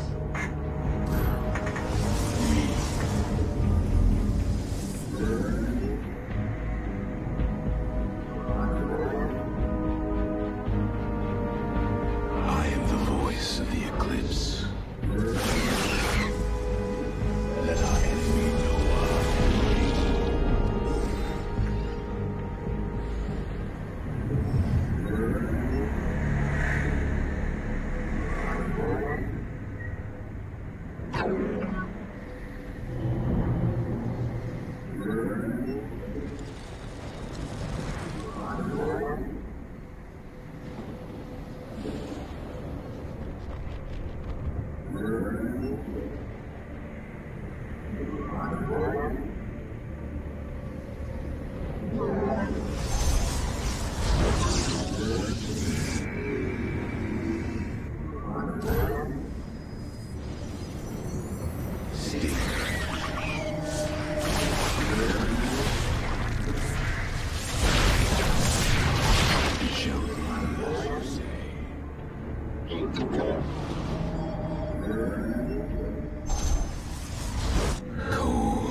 observers are reporting a vast number of Zerg have poured onto Shakuras.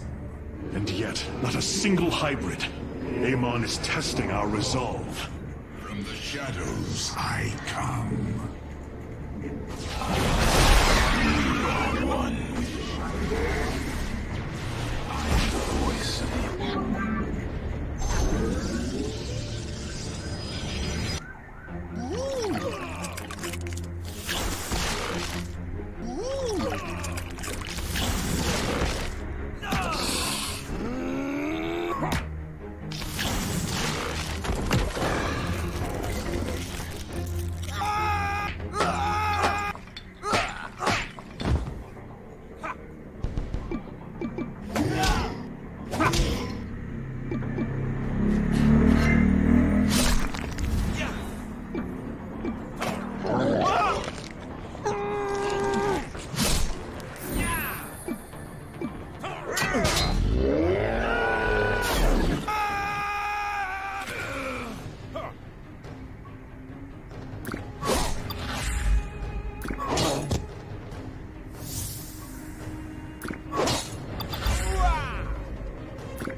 approach the temple from the southeastern accessway.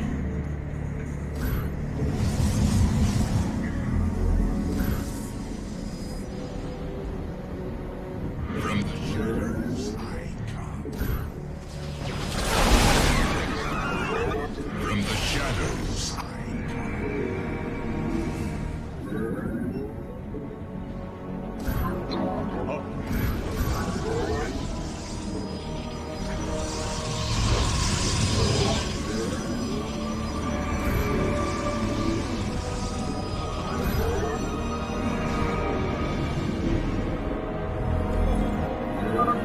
Ready yourselves, Templar. The Zerg are moving to assault both sides of the temple.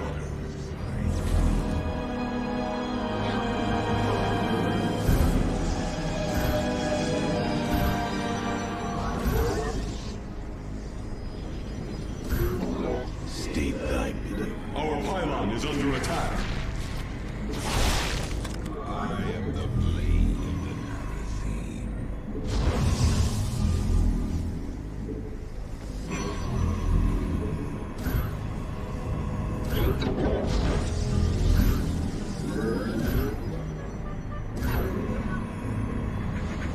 Upgrade complete.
shadows I come.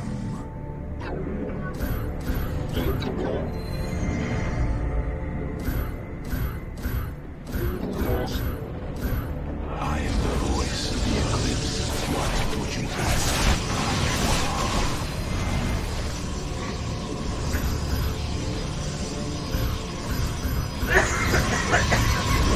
Mio, nasperu unatar.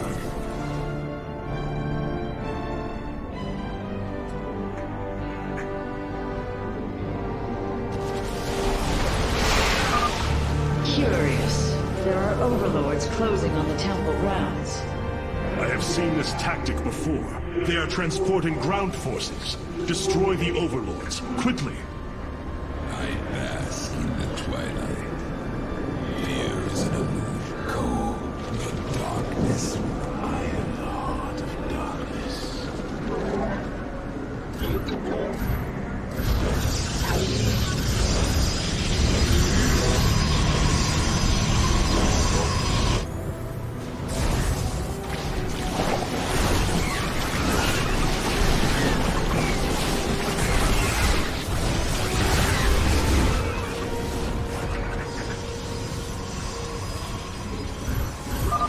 Our readouts indicate there are nearly 500 million Zerg on Shakuras. All of them moving for this temple. Let them come. The Templar will endure.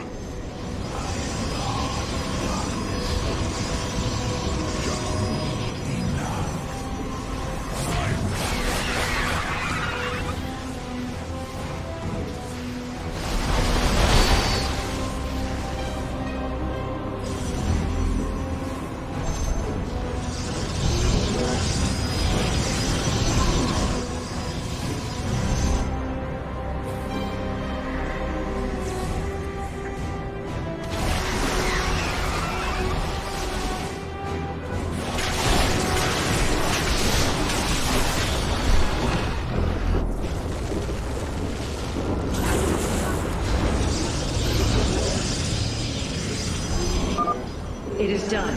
The Zenith Stones have been destroyed. Once your task is complete, the temple can be overloaded. Understood. And the temple alignment is proceeding well. Now, we wait for the Zerg.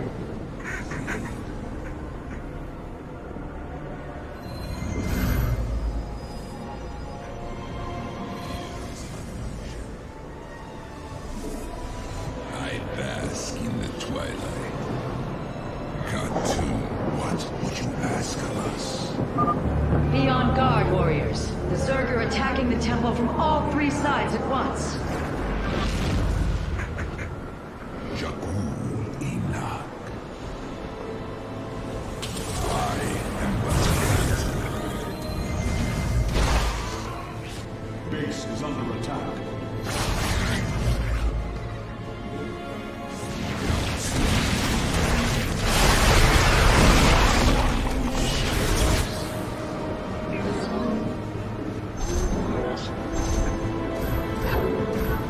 Our pylon is under attack. I bask in the twilight. The darkness. From the shadows I come.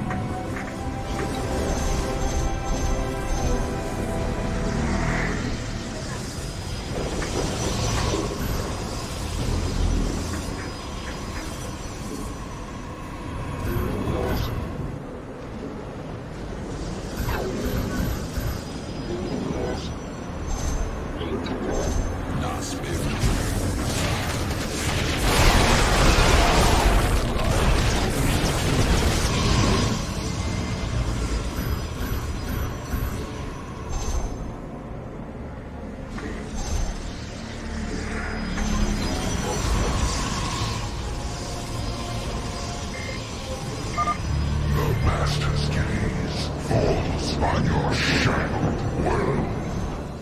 By the gods, I have never seen such abomination. Warriors, focus all cannons on the hybrid. We must defend the temple.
never borne witness to so many Zerg. Was this the threat my mother once faced? No, Matriarch. This threat is a far greater one, and it will take all we have to resist it. Base is under attack.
temple is realigning. It will be ready soon.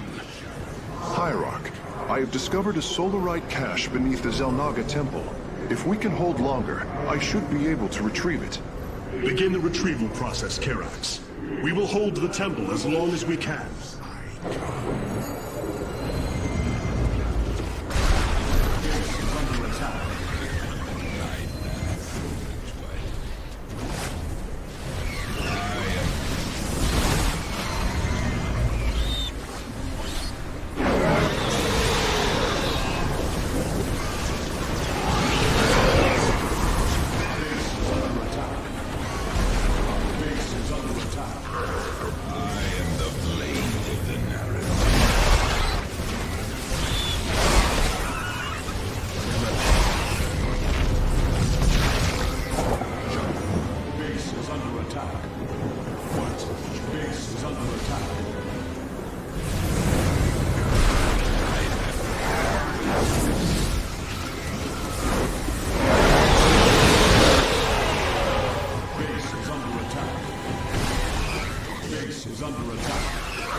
With energy.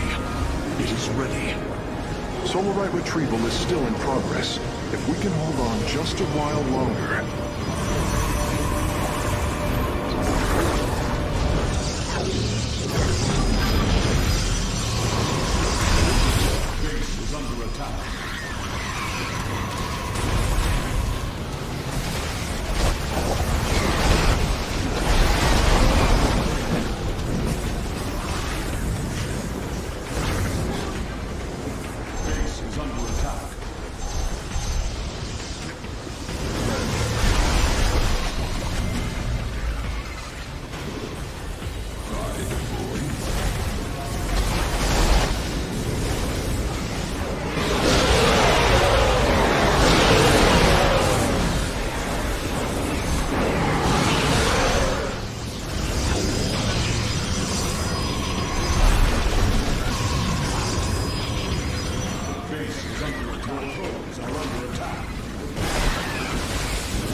Successfully warped aboard this.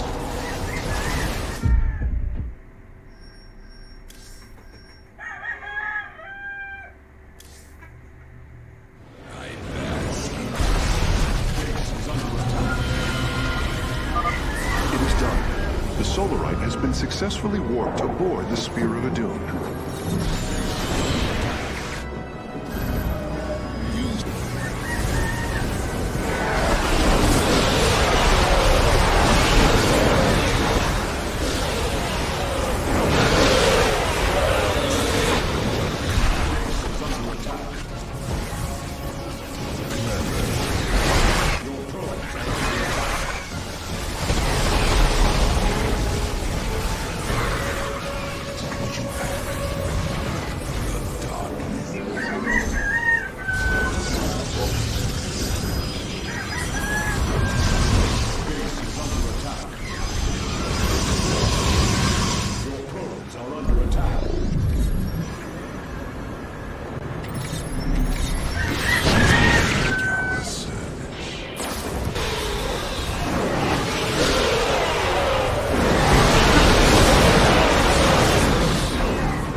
Old Spice Captain.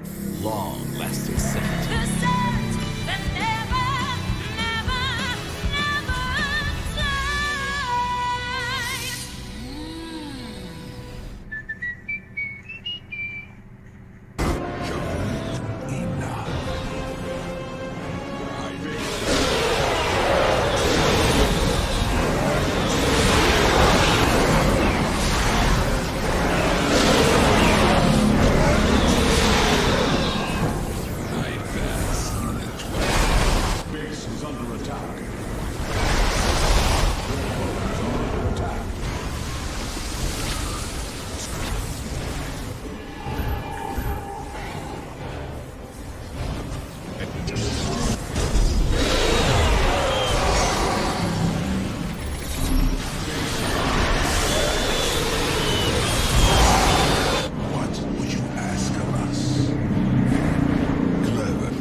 attack.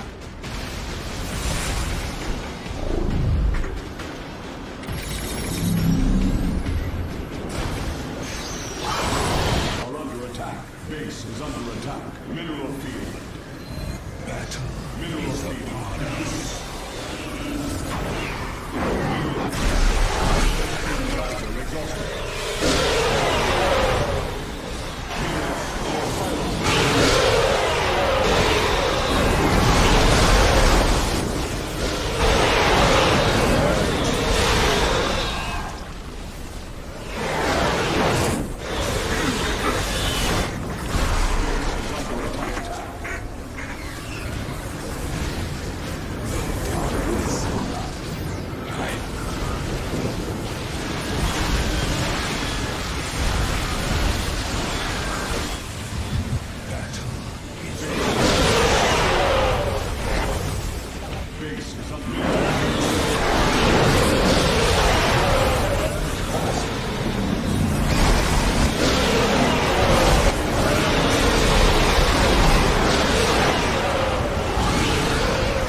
Base is under attack. Vespine geyser exhausted.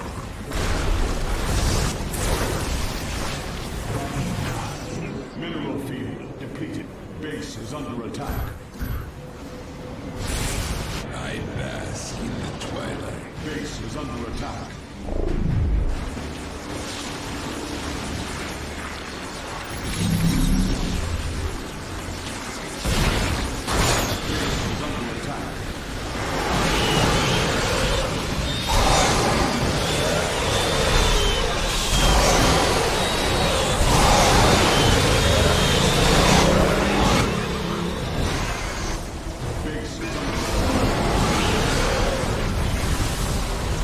Base is under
is under attack.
Templar, initiate dimensional recall.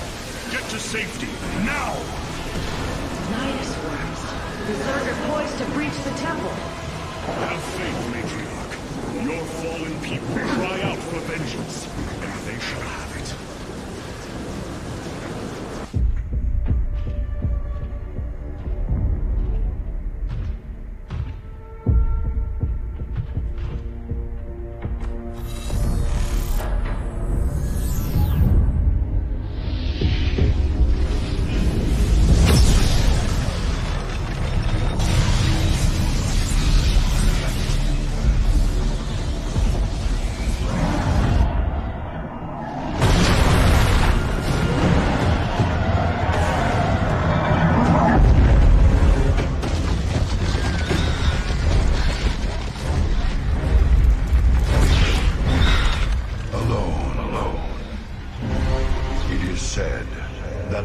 Of our kind suffer, separated from the glory of the Kala.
So, bago ang lahat, don't forget to like and share. Dali lang po, ayusin lang po natin ito.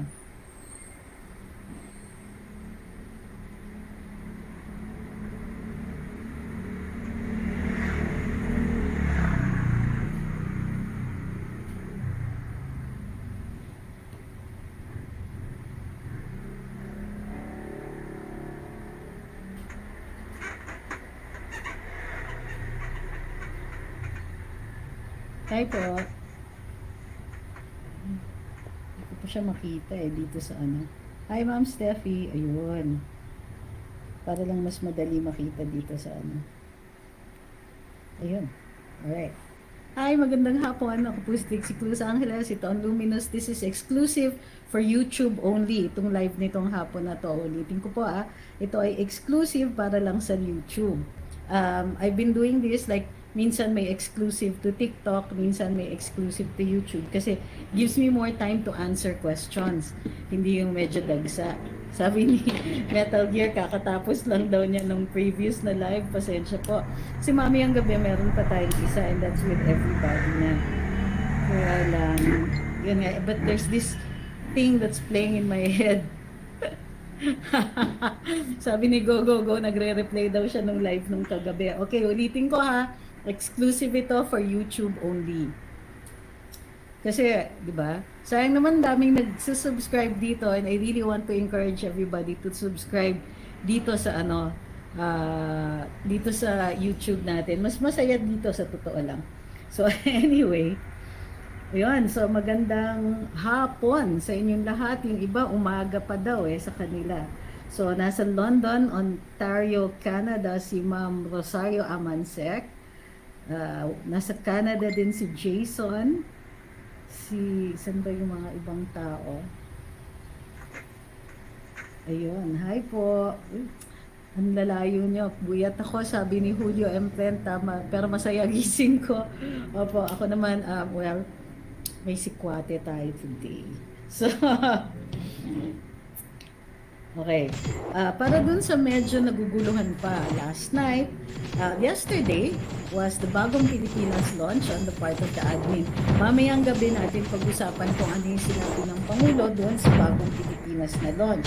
But in the meantime, dito naman tayo pag-usapan natin kung ano ang nangyayari ngayon sa dalawang kampo. So, si President Duterte, because I think that you should understand, this guy is a seasoned politician. Ano siya, sanay ito sa badagulan and he knows na hindi ganun kadali ang anything. If he wants to get something in politics, if there's a goal that he's going to achieve, he doesn't kid himself into thinking na madali ang laban. Alam niya na this guy is a seasoned warrior. Mandirigma talaga ito.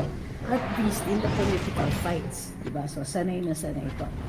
So, yesterday was the Bagong Pilipinas rally, which to this day, people are still asking, wait, what was that all about? On the other hand, doon naman po sa Davao, iba naman ang usapan. So, President Duterte delivered an impassioned and often speech interjected with a few jokes. The usual vintage, classic Duterte. May patawa, may mga slightly politically incorrect jokes, ganyan. Tapos, pero, meron din siyang mga interjections of revelations and all that. But the primary purpose dun sa kanyang speech was to call the attention of the authorities na teka muna kayo. Ano itong ginagawa ninyo sa saligang batas? So, he likened the Constitution to a house that was built by Filipinos from all over the country. May Ilocos, may Davao, may Leyte, may kung saan nanggaling, iba-ibang tao, iba-iba ang ugali, iba-iba ang pagkain. Ngayon, so we all know, by this time, everybody knows. Mamaya nyo na po ako ipag-comment. Ano lang muna ngayon, lay natin yung premise. Okay, we're going to react only to yung mga chuwariwat mamaya na yan. Yung mga major players lang po pag-usapan natin ngayon. So, sino ang major players dito? President Duterte, of course, who fired the opening salvo. Second, President Marcos. may parang also starring Vice President Inday Sara Duterte, Senator Amy Marcos, First Lady Lisa Marcos, and of course House Speaker Martin Romualdez. So ito yung so that's the scenario. The opening shot was fired. The president has accused people around President Marcos and President Marcos himself as machinating, trying to move the situation, trying to change the constitution to perpetuate themselves in power, to create a system that will ensure that the people will have less choices and they will continue to enjoy power or continue to be given the opportunities to remain in power.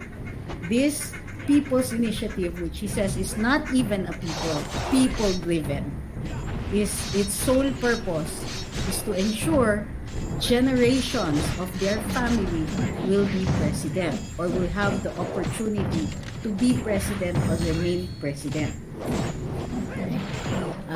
The Bagong Pilipinas launch, on the other hand, was something like a promise. Like, from now on, walang maghahari-harian, ganito yung mga, wala nang magkahari-harian, yung mga pagkain, aasikasuhin yung sistema, etc. So, 3 major points on that one, di ba? But, to this day, if you will notice, parang nobody can tell. Nobody, like, kung titignan natin yung balita ngayon, yung mga supporters nila, hindi nila ma-explain kung ano yung Bagong Pilipinas. And in fact, pag tinignan ninyo, nobody is talking about Bagong Pilipinas. Everybody, including sina President Marcos and Speaker Martin, are talking about Rodrigo Duterte. So, in the communications game, sinong panalo? Sino sa tingin ninyo ang nananalo? Diba? In the communications game, it's whoever is controlling the narrative. And you know you are controlling the narrative kapag ikaw ang pinag-uusapan. Good or bad. Diba? Sa politika, good or bad yung publicity niyan. Unless it is so bad that people will go ill and not be bothered by you anymore. Talikuran na lang. Sabi ni Kai, everyone is talking about PRD's big news. Yes. So even nakikita mo the people who agree, kumbaga, with former President Duterte, hindi sila natitinag. So what was the opening salvo on the other side? Wala naman, never daw na nasa drug list, nasa narco list si President Marcos. But how many people honestly, fully believe that isn't just, not even worth the paper it's printed on? Diba? One, hindi na resistant yung mga supporters ni President Duterte to this kind of announcement, which clearly appears to the people as self-serving. I'm not saying that it's wrong or it's right. We're not talking about whether or not there's truth to anything all of these people say. We're just talking about what they're saying right now. Ano pa? So, President Marcos says that it's probably the fentanyl, parang ganon. So he acts like he's being concerned. His doctors should manage himself much better because this affects the mind. We all know that he's taking a shot. He's taking a pot shot at PRD. Tumatama ba ang tanong? Kasi ito yung nangyari, di ba, dun sa interview na, I think it's the fentanyl, ganyan. Pero, sir, do you categorically deny that you're involved in drugs? So he laughs and he says, I'm not even going to dignify that. So did he say no? Again, people are seeing this. And what do you think people are going to say when you are directly asked a categorical question? Are you involved in this? And he says, I'm not even going to dignify that. It's possibly true that you should not dignify that question yet. It's raging, diba? So what does that mean? It means that he cannot get away with it. The narrative is solely in the Duterte camp. The revelations or whatever it was that he made, that is taking a life of its own. I think that the part of the Dutertes should try to regain, kumbaga, I thought at first na President Duterte got distracted at nireveal niya yung mga yon. But on hindsight, now with the way everybody's reacting, tama yung choices niya of the things to say last night. Bakit? Ako kasi I would not have talked about personalities or anything like that. Charter change yung issue, charter change yung storya. Pero, what's happening? He also introduced a new thing, which was the character of the president. And yun yung mga revelations, the cast of characters supporting him, the first lady, the speaker of the house, and so on. So, yeah, bear with me on this one.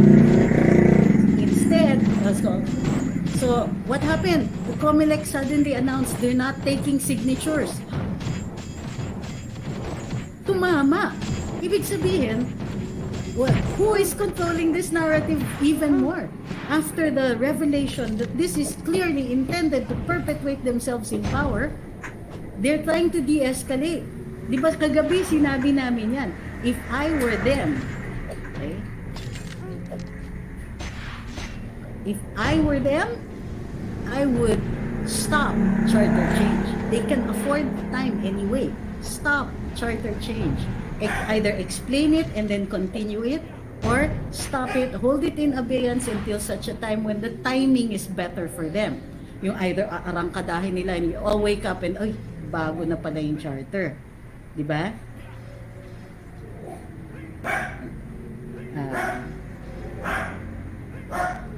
Okay. Good. So in the meantime, yeah. So again, COMELEC reacts by, what's going on? Harry, anyari? Na-stuck siya? Oh, yun. Hindi siya makakit ng stairs. Okay, so, again, whose story are they in? Kumbaga, Duterte creates a story, he identifies the characters, and those characters are talking just as he predicted. Of course, pagka meron siyang sinabi, di ba, imposibleng hindi sila sasagot. Ang tanong, anong klaseng sagot yan? Now, they could have avoided playing into the narrative. They could just say something like, the former president has raised very serious issues, some of which are completely false. We would welcome if he would like to adduce any evidence to that one. We have nothing to hide. But in the meantime, we continue with the process of governance because, you know, the people's welfare cannot wait.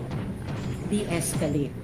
Titirahin. Why? Because President Duterte, even especially after last night, is a very popular, very controversial figure, and attacking him will only bounce back at you. You're making him stronger. You're keeping him in the news.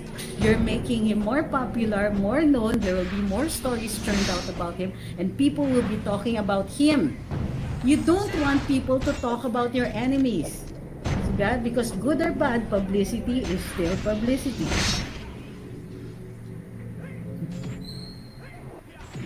Now, guys, be careful with your statements, ha? Let's not accuse people of crimes or anything like that. In fact, hindi naman sinabi ni Presidente Duterte that anybody was committing a crime, but they were violating rights. He was talking about the charter, hindi that about the Dangerous Drugs Act or anything like that. So, ibig sabihin, may tumama kagabi because as far as we were concerned and as far as we could see before yesterday, umaariba ang charter change. And in fact, in some instances, we already received reports na ang COMELEC, bine-verify na nila yung mga signatures. And then suddenly, sasabihin lang, hindi na daw sila tatanggap ng mga signatures. Now, why is that? One of two things. Ipapalamig sila, tapos itutuloy nila later on, or ititigil nila completely. Pero kasi pag nag-file yan ng petition, pag meron kang pina-verify, they cannot reject that kasi it is part of the process. Ine-execute nila yung batas, yung RA 6735. So wala silang choice but to implement the law. So,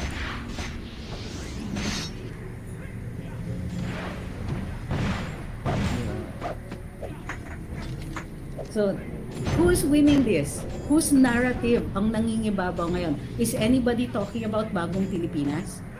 Does anybody care? Does anybody even understand what the Bagong Pilipinas rally was all about? Hindi maliwanag kahit hanggang ngayon. Alam natin na marami siyang plans and aspirations and all that.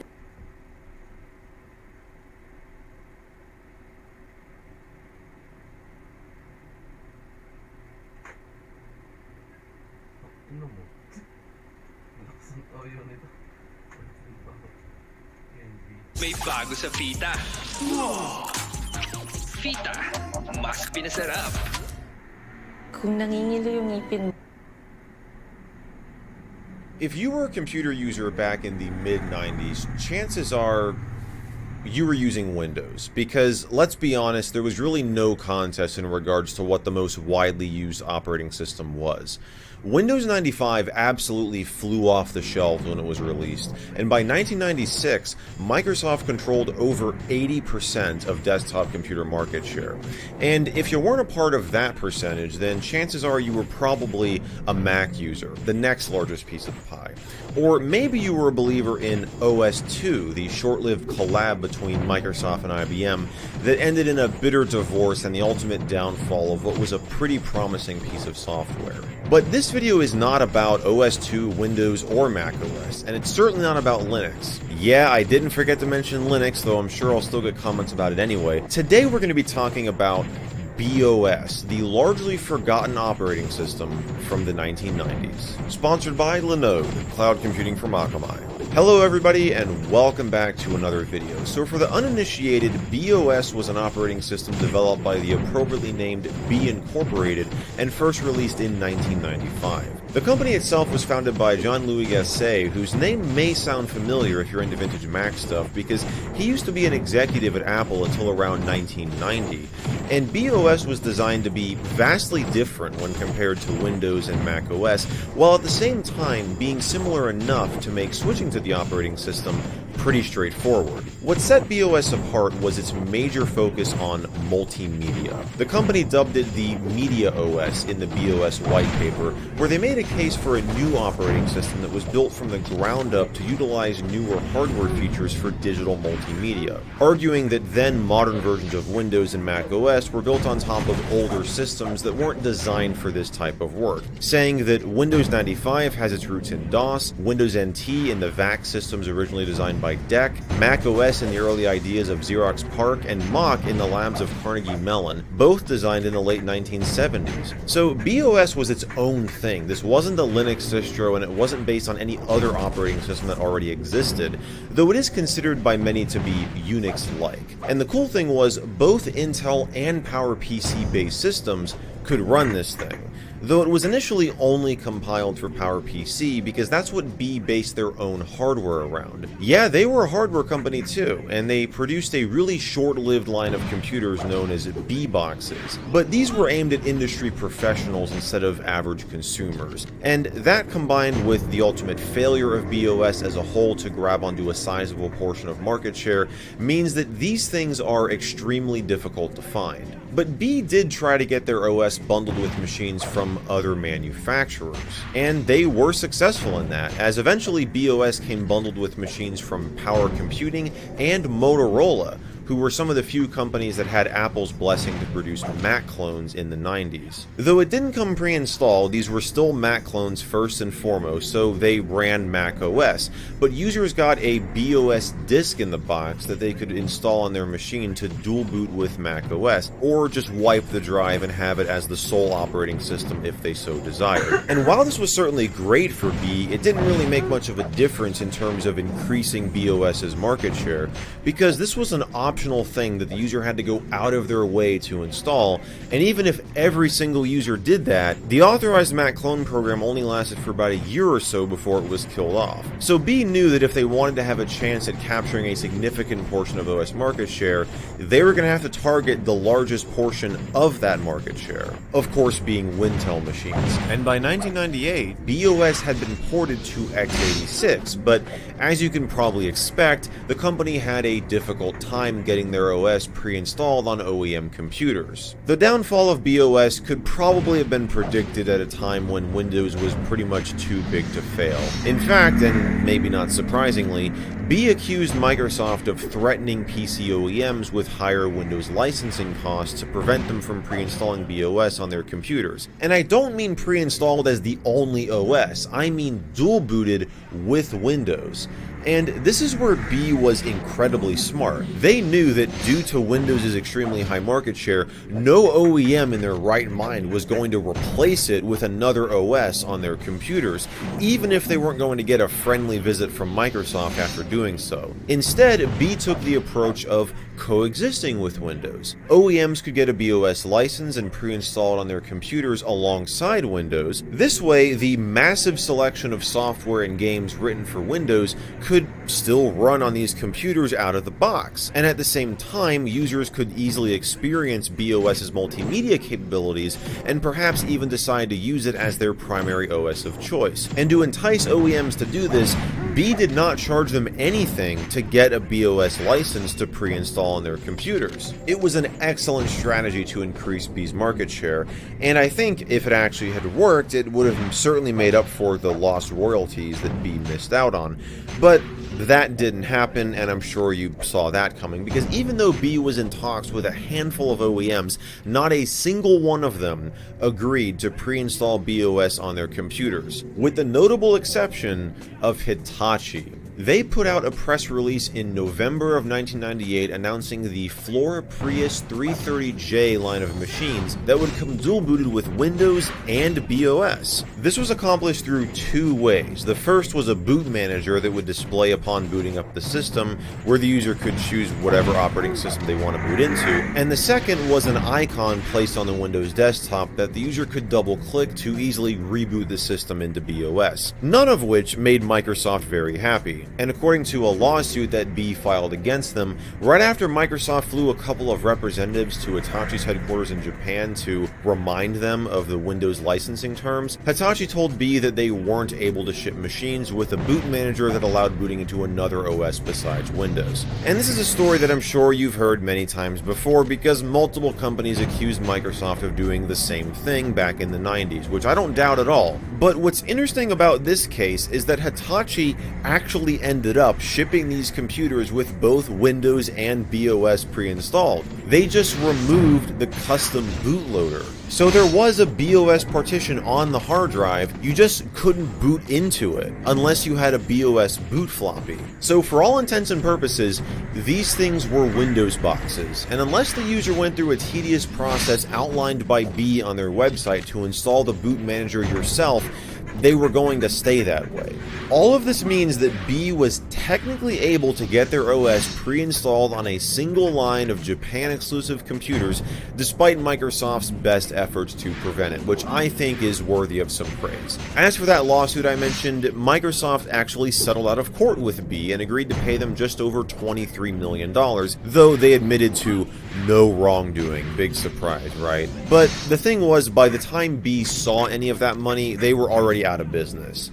Though they did pivot to the internet appliance world for a little while with their BIA operating system, or BIA, however you want to pronounce it, and in an interesting turn of events, they were almost purchased by Apple in the late 90s, but unfortunately for B, Apple ended up buying Next instead, and we all know where the story goes from there. But anyways, that's the history for you. Let's go and switch over to my Windows 98 PC and get this thing installed.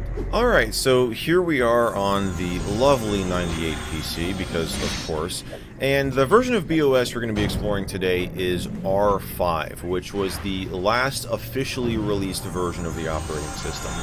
And I say officially released because there was a leak of a future version of BOS that happened in around 2001, which was around the time that B was acquired by Palm for around $11 million, which was far less than the $100 million plus that they were offered by Apple. But, you know, hindsight is 20/20, as they say.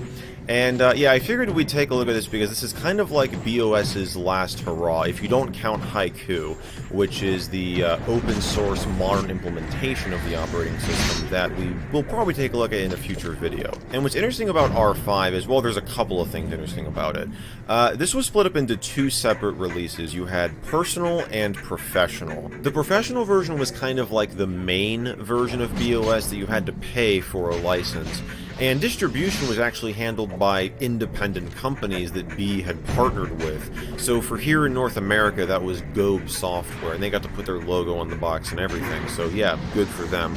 But the far more popular version of BOS was the personal edition, because this was completely free to download. And I suspect this was done to kind of try and increase B's market share, similar to what they try to do with OEMs. So just like they gave OEMs free licenses for BOS, as a consumer, you could get a free license to the personal edition of BOS R5. And when you would download it from B's website, or one of the mirrors that was hosting it, it wouldn't come in an ISO file or another disk image that you would burn to a CD. No, no, no, no, no. This was a 45 megabyte exe file that you would run from your existing Windows installation. And this was done to, kind of going back to what I said earlier about the OEMs, how they tried to, you know, have BOS run alongside Windows and get it pre-installed that way. This was done so that you could easily install BOS and not affect your existing Windows installation. In fact, this does not mess with your partition table at all. This creates a virtual hard drive that it just stores on your C drive, which means that it's easily installable and easily uninstallable if you decide you want that disk space back. So we're going to go ahead and run this here. And this whole thing really reminds me of Win Linux. That's an operating system we took a look at last year, actually.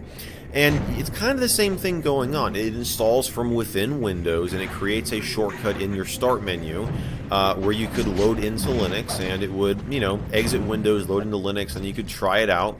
And you could easily uninstall it if you decide you don't want to use it. But anyways, here's the install wizard. We're going to go through it. We're going to hit yes. And it does mention right here, this is very important, about a boot floppy. If you're running 95 or 98, it's recommended that you make a boot floppy, which I actually went ahead and did, because for whatever reason I cannot boot into BOS by starting it from within Windows. It doesn't load the operating system entirely, so I have to use a boot floppy here.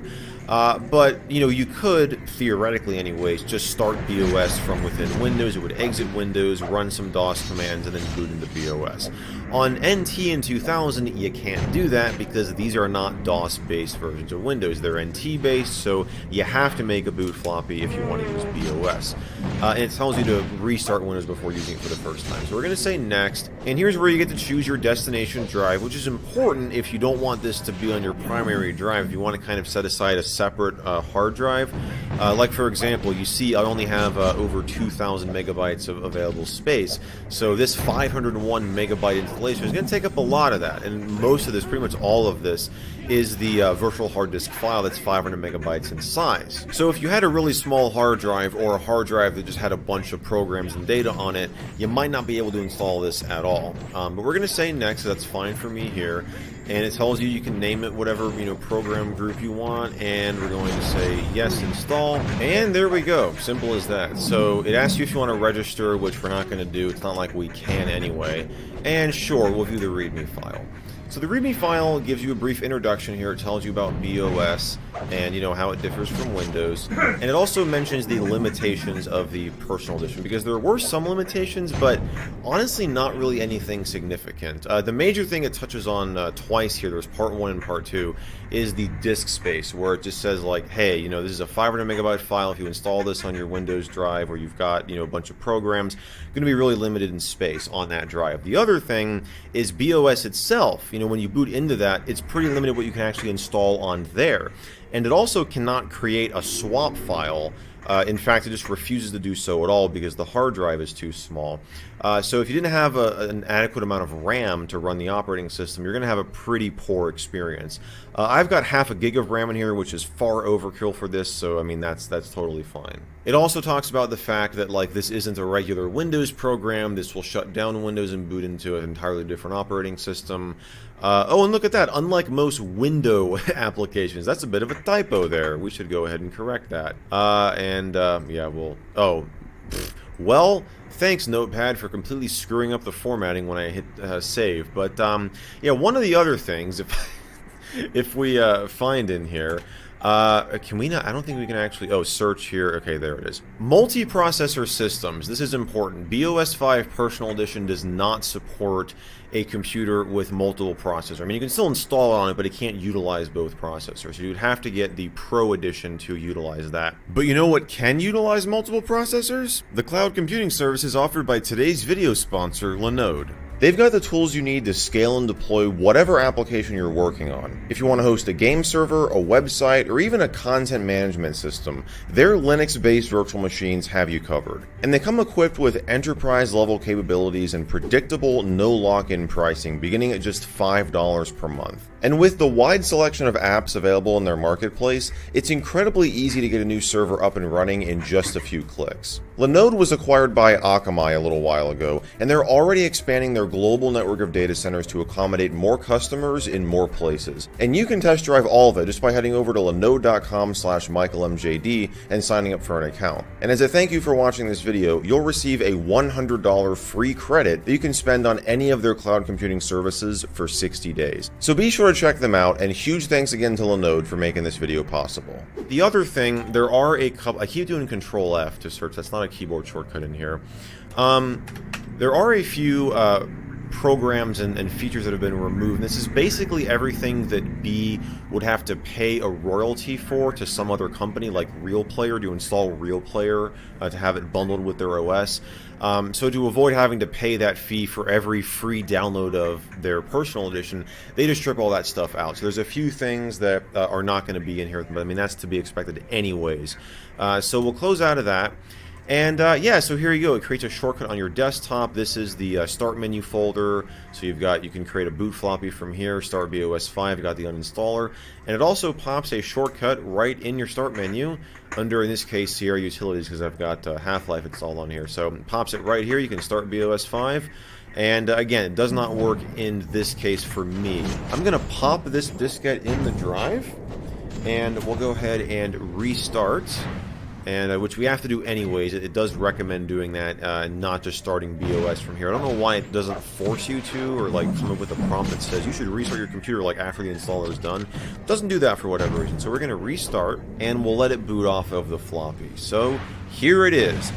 It actually took me a little while to get this working. One of the issues I had is the graphics card. You see, I had to pull the dedicated GPU out of this thing because I'm using the integrated Intel graphics. Yeah, it turns out there's no driver for this card that I have, and that's to be expected because this card was manufactured in like 03, 04, which B was, you know, long gone by then.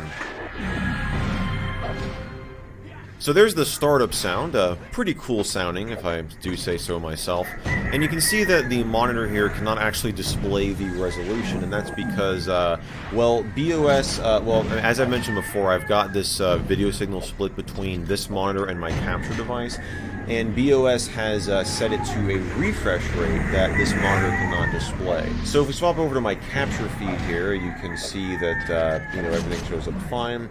And here's that virtual memory pop-up that I mentioned. Now, I do love the don't nag button.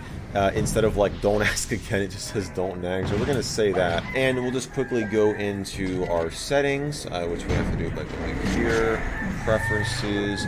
We're going to go to display, which is, it's not display, it's screen.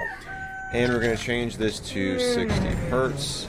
And apply, and that should bring the video signal back up here. So there we go, we're going to keep those settings. So this is what you get the first time you load into it. It brings up actually the web browser to load a local HTML document. And this is just a little thank you and a readme. It tells you to configure some stuff here. Network settings, screen settings, which we just did. Networking, it actually does recognize this card in here. And when you click on this, by the way, it doesn't like open up the program. It brings you to a user's guide here. We can click on networking to go back to the table of contents, and you know, it tells you can read through all this. And you got bmail poor man, which is actually the web server basically that you can post on here. Great name, by the way. Net positive is the name of the web browser, so we can get some info about this if you want to go in here. So yeah, very, you know, very good guide. You would definitely want to read through if you were pretty serious about using BOS.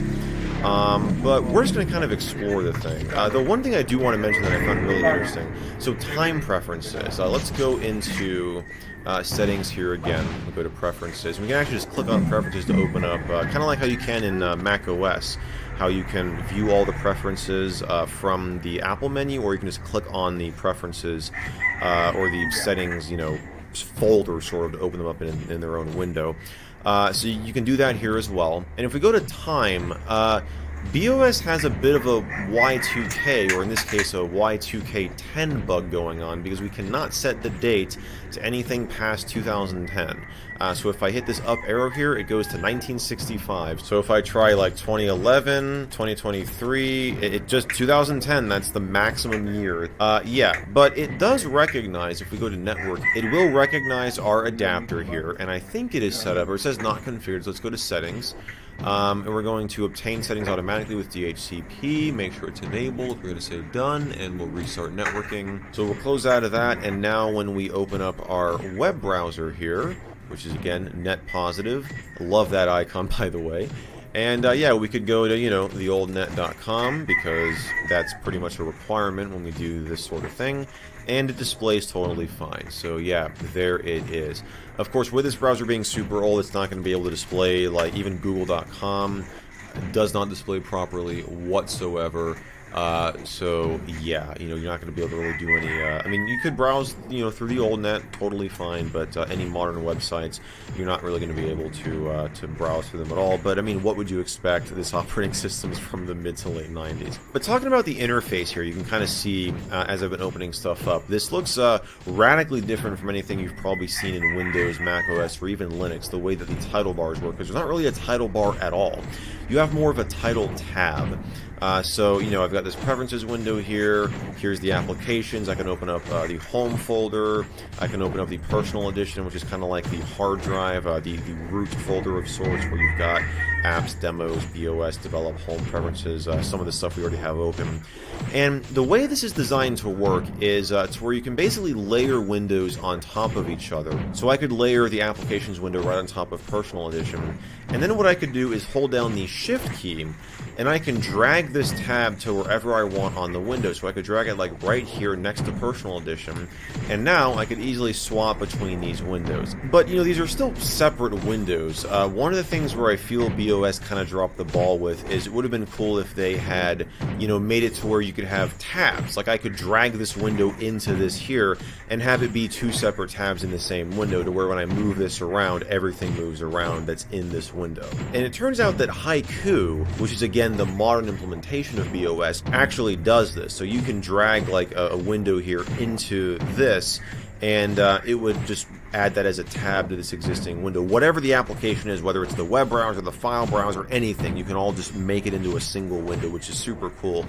And yeah, funnily enough, this video actually started out as a Haiku video. Then I was like, you know what, I should probably do a BOS video first before I do Haiku. But yeah, that's the way that this works. So we can just, you know, hold shift and drag this back to the far left. You can drag it to the far right if you want. And there's also no minimize button on this title tab here. So you've got a close button over here, and this right here will resize the window to like the size, so basically where it will display everything in one go. So like if this window was resized like this, I could easily just click this to resize it to where I can see everything. You can minimize stuff by just double clicking on the tab, and that actually minimizes it to what's known as the desk bar, which is basically BOS's taskbar sort of thing going on over here. So this is its default position. So I can click Tracker here, and I can open up Preferences, and there it is. I can close out of it, and Tracker will still stay here. This is kind of the file browser. So like if I open up Personal Edition, if I were to go into the Applications listing and open up, let's say, the web browser again, Net Positive will show up. I can double-click on that. Double-click on that to minimize it, and there it is. This really gives me a next step feel, just the way that, you know, this sidebar over here works. There's no dock or anything like you have in Next Step, but what you can do is move the desk bar around. So if you were used to Windows and the way that the Start menu and Taskbar functioned, well, you could just drag this down here at the bottom, and now you've got kind of like a Start menu, because you click the BOS menu, you can get to your applications, your preferences, and all of that. If you're a Mac OS user and you're used to the menu bar, you can just drag it to the top, and now you've got kind of an Apple menu over here. And again, you do have your applications that display here. So I'm going to actually leave this down here, because I'm definitely used to Windows. I'm used to always going down to the bottom left to, you know, get my list of programs.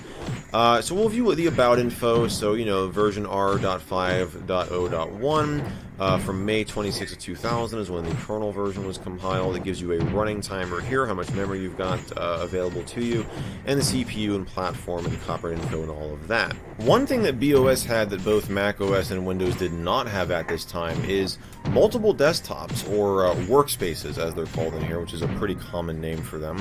So if we go into Preferences here and we open up Workspaces, it brings up a little window where we can easily swap between workspaces.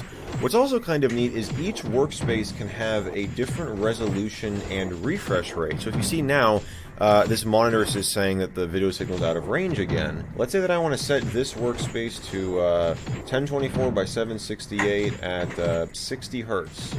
We'll apply that, and now it will display on this monitor. Of course, we'll say keep, and now if I go to Workspaces and I swap back to my first one, it will resize back to the 640 by 480 resolution that we were running under that workspace. So that is pretty neat. So if you had like an application that needed to run at a specific resolution or a specific refresh rate, you could easily just have a separate workspace dedicated for just running that application, and you can run everything else under another workspace. So yeah, there's a little run through of the way that the interface is designed. Let's go ahead and take a look at some of the programs. We've already explored some of them, but with BOS being a really media-centric OS, you're going to find there's a ton of, well, media-centric programs in here. We're going to start with 3D Mix, and this is something I can't really demo because I don't have any like interface that can hook up to this, but this is a mixing utility that actually displays each track as, if we go to Show Hide Mixer here, it displays each track in like a 3D graph that we got going on here, which is super cool. So like if I add a new track, there it is. I can move it around, I can rename it, though I think we have to do that from the you know, actual track listing here. So I can rename this like, you know, track 1, and there we go. Now if I go back to the mixer, it'll be named track 1. And yeah, so it's like a 3D representation of each track. I was searching around for some sample media that I could use in this just to demo it, and I did come across one site that linked to another site that had some of these files.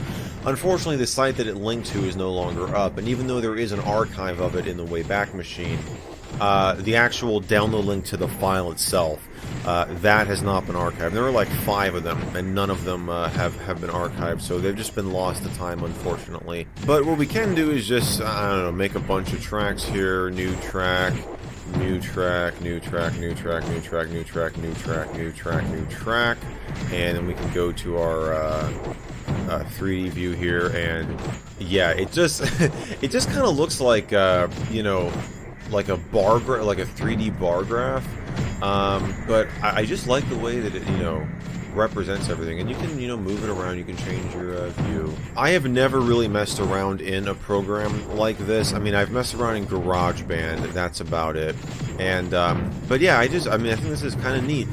So yeah, that's a little like non-demo of a 3D mix there. We've got Bmail, this is the email program. We've got a camera program for importing files from a camera. You've got a CD burner, a CD player as well. So there it is. You can turn this volume down a little bit. Now, BOS, you can see when I double click on another audio file, it doesn't just open it up in the existing player, it opens up another instance of it. BOS was designed to pretty much have multiple multimedia streams going at the same time. So like I can be playing both of these. Like I'll play this and then I'll play this one. And like that's totally possible. It plays them both at the same time, which of course is going to sound great. This one's like overpowering the other one here.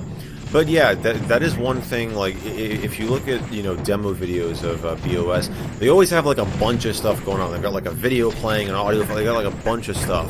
And that's just to illustrate that, like, yeah, that's what this OS was capable of. Of course, a lot of it would also depend on what hardware you have.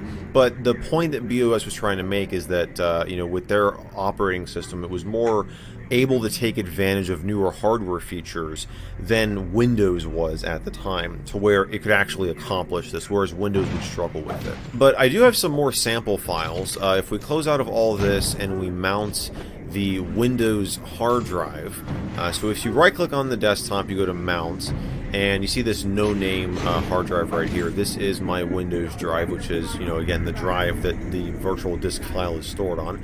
So I can go in here, and in the desktop folder, or on my desktop rather, so if we go to C, Windows, and we go to desktop, luckily you can also click on a file and type a name just like you can in Windows to easily find what you're looking for. I've got a folder called BOS stuff. Now in here I've just copied a bunch of random things. I do have a few like WMV files in here. Once I copied them over, I realized that BOS actually predates the WMV file format, so these, I mean, I could try to open this up in Media Player and it's not going to open up, so, you know, it just says unable to play. But I've got a MIDI in here, I've got a couple images, I've got 2 MP3s, and we could just open these up, you know, get party.png, we can get chess.png. These are both wallpapers from Windows 3.0 actually. We can open up, let's see, Acid Jazz. This is a track that I use as background music in a lot of my videos. So we could have that going. We could open up passport.mid as well, have that start going, lower the volume maybe a little bit. And we can open up this other audio track here.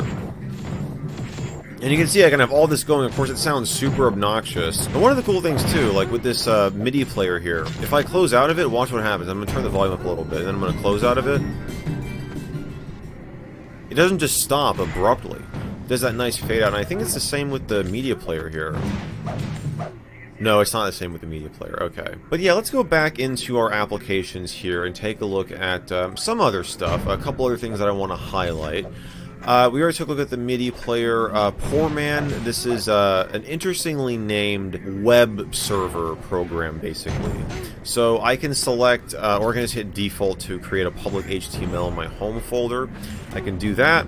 And now I should be able to, so it's starting up. If I were to hop over to my capture PC and type that IP in my web browser, I can go to it. It's on the web server. It just says that it can't be found because I don't think there's an index.html file in the public HTML folder. So if I go back to here and we go into home and public HTML, okay, yeah, there's nothing in here. So we're going to make a new, actually, can we not make a new file right from here? Yeah, we can't like make a new text document or anything. So we're going to open up, let's go to applications here. We should have a text editor in here of some kind. Styled edit maybe? Yeah, that'll work. So let's just make a really basic HTML page here. Boom, look at that. So yeah, that's pretty nice. You had the ability to host a web server with Poor Man here. Web definitely relates to multimedia, and this was kind of the rise of the web. You know, this was the mid to late 90s. So that was definitely very useful if you wanted to set up a really quick and dirty web server, you know, right from your computer. BOS had that functionality built in. So let's go back here to applications. One thing I do want to demo is Pulse, which is another kind of widget of sorts.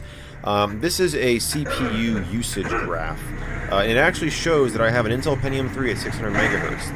That is my processor speed. I've mentioned this before, but this is a 733 megahertz Pentium 3, but because of the motherboard that I'm running, it downclocks it to 600 megahertz. And the motherboard I do not want to change because it is the only original part of this 98 PC. Well, that and the power supply, so I'm trying to keep those original. At least for now. Maybe I'll update it at some point. But yeah, so you kind of have these applications that are sort of widgets that can just kind of stick on your desktop. You can't really resize this, unfortunately, but I could have this here. I could open up workspaces as well. This is another good one to have. I could have that maybe up here. Yeah, so you'll see whenever I launch a program here, like I launch Net Positive here, watch the graph, it'll spike up, and then it'll kind of hover around, you know, 1 to 4 notches or bars there, whatever you want to say. And yeah, oh, you know, I guess I could have just gone to the web server, just, you know, right from here and just, you know, access the files locally, but whatever. So yeah, Net Positive, web browser, media player to look at. Magnify is a magnification program, so you can easily just, you know, it makes your mouse into a magnifying glass.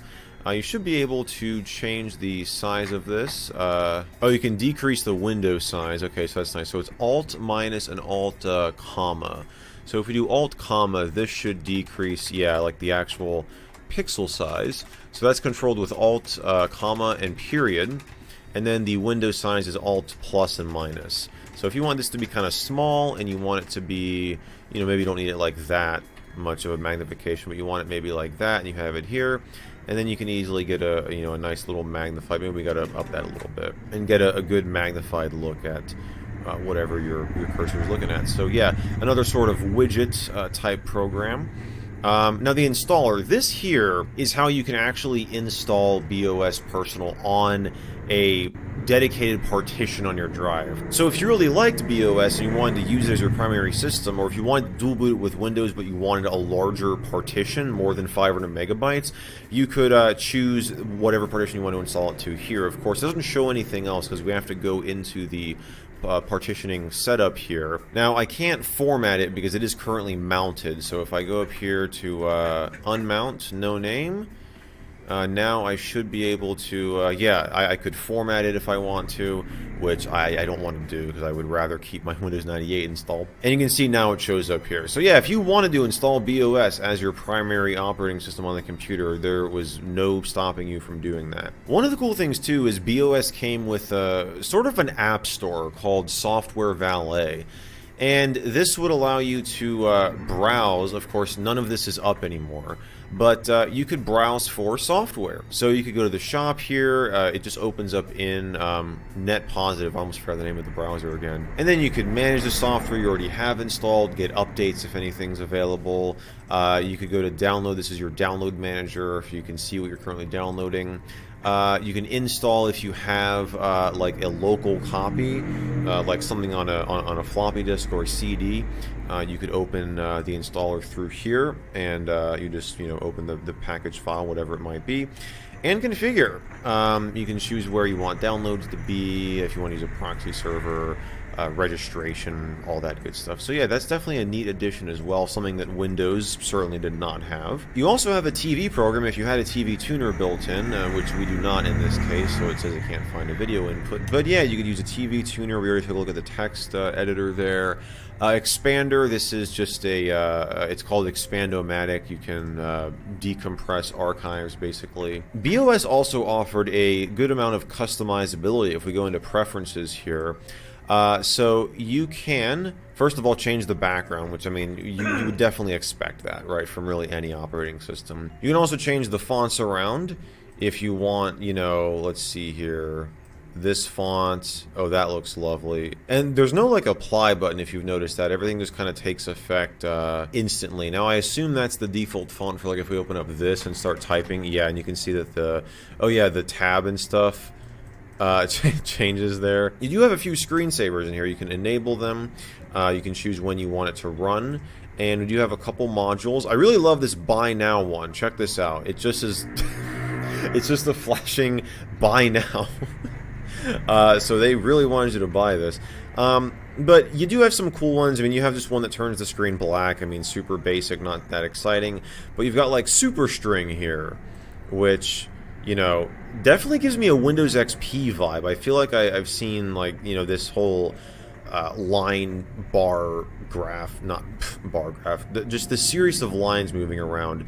I've definitely seen something like this in Windows XP. You've got lens, which is one that just kind of goes over your desktop. So, yeah, there you go.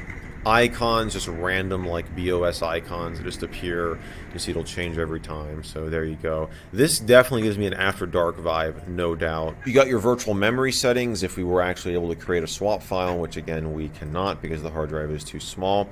And there's also, if you've noticed in here under demos, we do have a couple of demo applications. One of them is Minesweeper, which just looks like Windows Minesweeper. So, you know, I'm just going to click around like randomly here. Oh my gosh. I'm literally just clicking around. Okay, there we go. I was just clicking around randomly with no rhyme or reason to that. I should not have gotten that many things cleared. But yeah, you got Minesweeper. I think if you go to About here, it just says by Robert Pollock. Like, big deal. I love this. It just says like, yeah, big deal, guy. You made Minesweeper. Who the heck cares? You've got a font demo, which is basically... It's like a real-time, like, you can type stuff in, change the font, you know, move it all around. Oh, look at that. You can change the spacing, the kerning. Oh, yeah, we want that outline. Oh, yeah, check that out, dude. That's incredible. So, yeah. And you can cycle fonts, too, where it's... Oh, that's awesome. So, yeah, you can have this just going in the background. Maybe can we actually type out... Yeah, we can. Look at that, as it's still changing fonts. We can have that running. Why don't we open up GLT pot? So we can have this going. You can see we got a frame counter here. So that's going in the background. And we also have chart in here, which is a demo in the form of like a space travel simulator, maybe is the best word. I don't know. It kind of reminds me of like the flying windows screensaver, just with stars instead of flying windows. So I can set this to like fast motion, draw bitmap, and there you go. And we can, you know, add some colors here. We can add all of these. We can add some comets, novas. So there you go. And you're gonna set it to auto demo as well, which just kind of like moves around. Which, yeah, this could definitely function as a screensaver. As well, if you really wanted to, but they just have it in here as a demo. So if we hit escape, it should, or click, yeah, we click to get out of it. And yeah, again, all this is running at the same time. You see, we're not losing any frames here. We're at a solid 60 frames per second. And you can see our CPU is like maxed out. But, you know, it can handle all of this. And again, of course, because I know people will say, well, that's because of your hardware. Yes, obviously. But you know, this is something that BOS was designed to do. It was designed to be able to handle multiple video and audio streams and just have all this stuff running at the same time with, you know, pretty decent performance. Especially if you're running this on like B-Box hardware or a machine with dual processors, like you'd be able to do pretty well. You'd be able to handle a lot. This operating system was definitely ahead of its time, and it honestly sucks that it had the fate that it did. But the good news is, thanks to the Haiku project, the spirit of BOS lives on in the modern day. And honestly, if you want to try out BOS, just get Haiku. It's much easier to work with. It can be installed on a modern hardware, so you're going to have a much easier time getting that up and running. So, yeah, and as I mentioned earlier, this video was originally going to be a video on Haiku, and then like halfway through writing the intro script, I was like, you know, it would make sense for me to actually talk about BOS, because I was already going into a bunch of like history about it. So yeah, I definitely still want to do a video on Haiku, and if you guys want to see that, be sure to let me know. But yeah, that's gonna do it for me. I hope you guys enjoyed this video. If you did, be sure to give it a thumbs up, get subscribed, all that good stuff.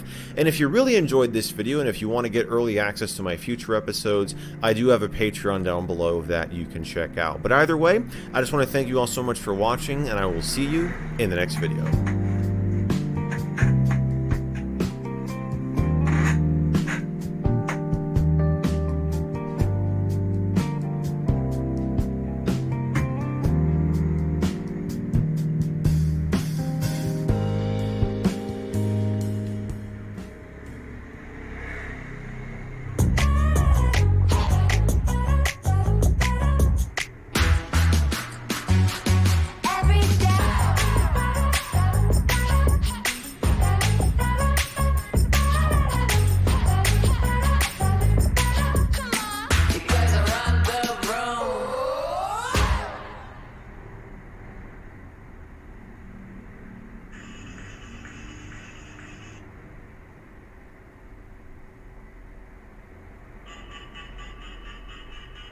Heh, there's water on that there moon. No, really.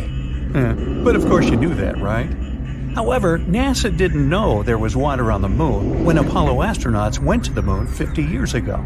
The astronauts brought back 842 pounds of rocks from the moon in hermetically sealed bags. When some of the hermetically sealed bags had water in them, NASA thought the bags had gotten contaminated from landing in the ocean.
Turn breakfast into a fun family experience with Nutella.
Chocolatey pa! Yan ang paborito niyang Chucky.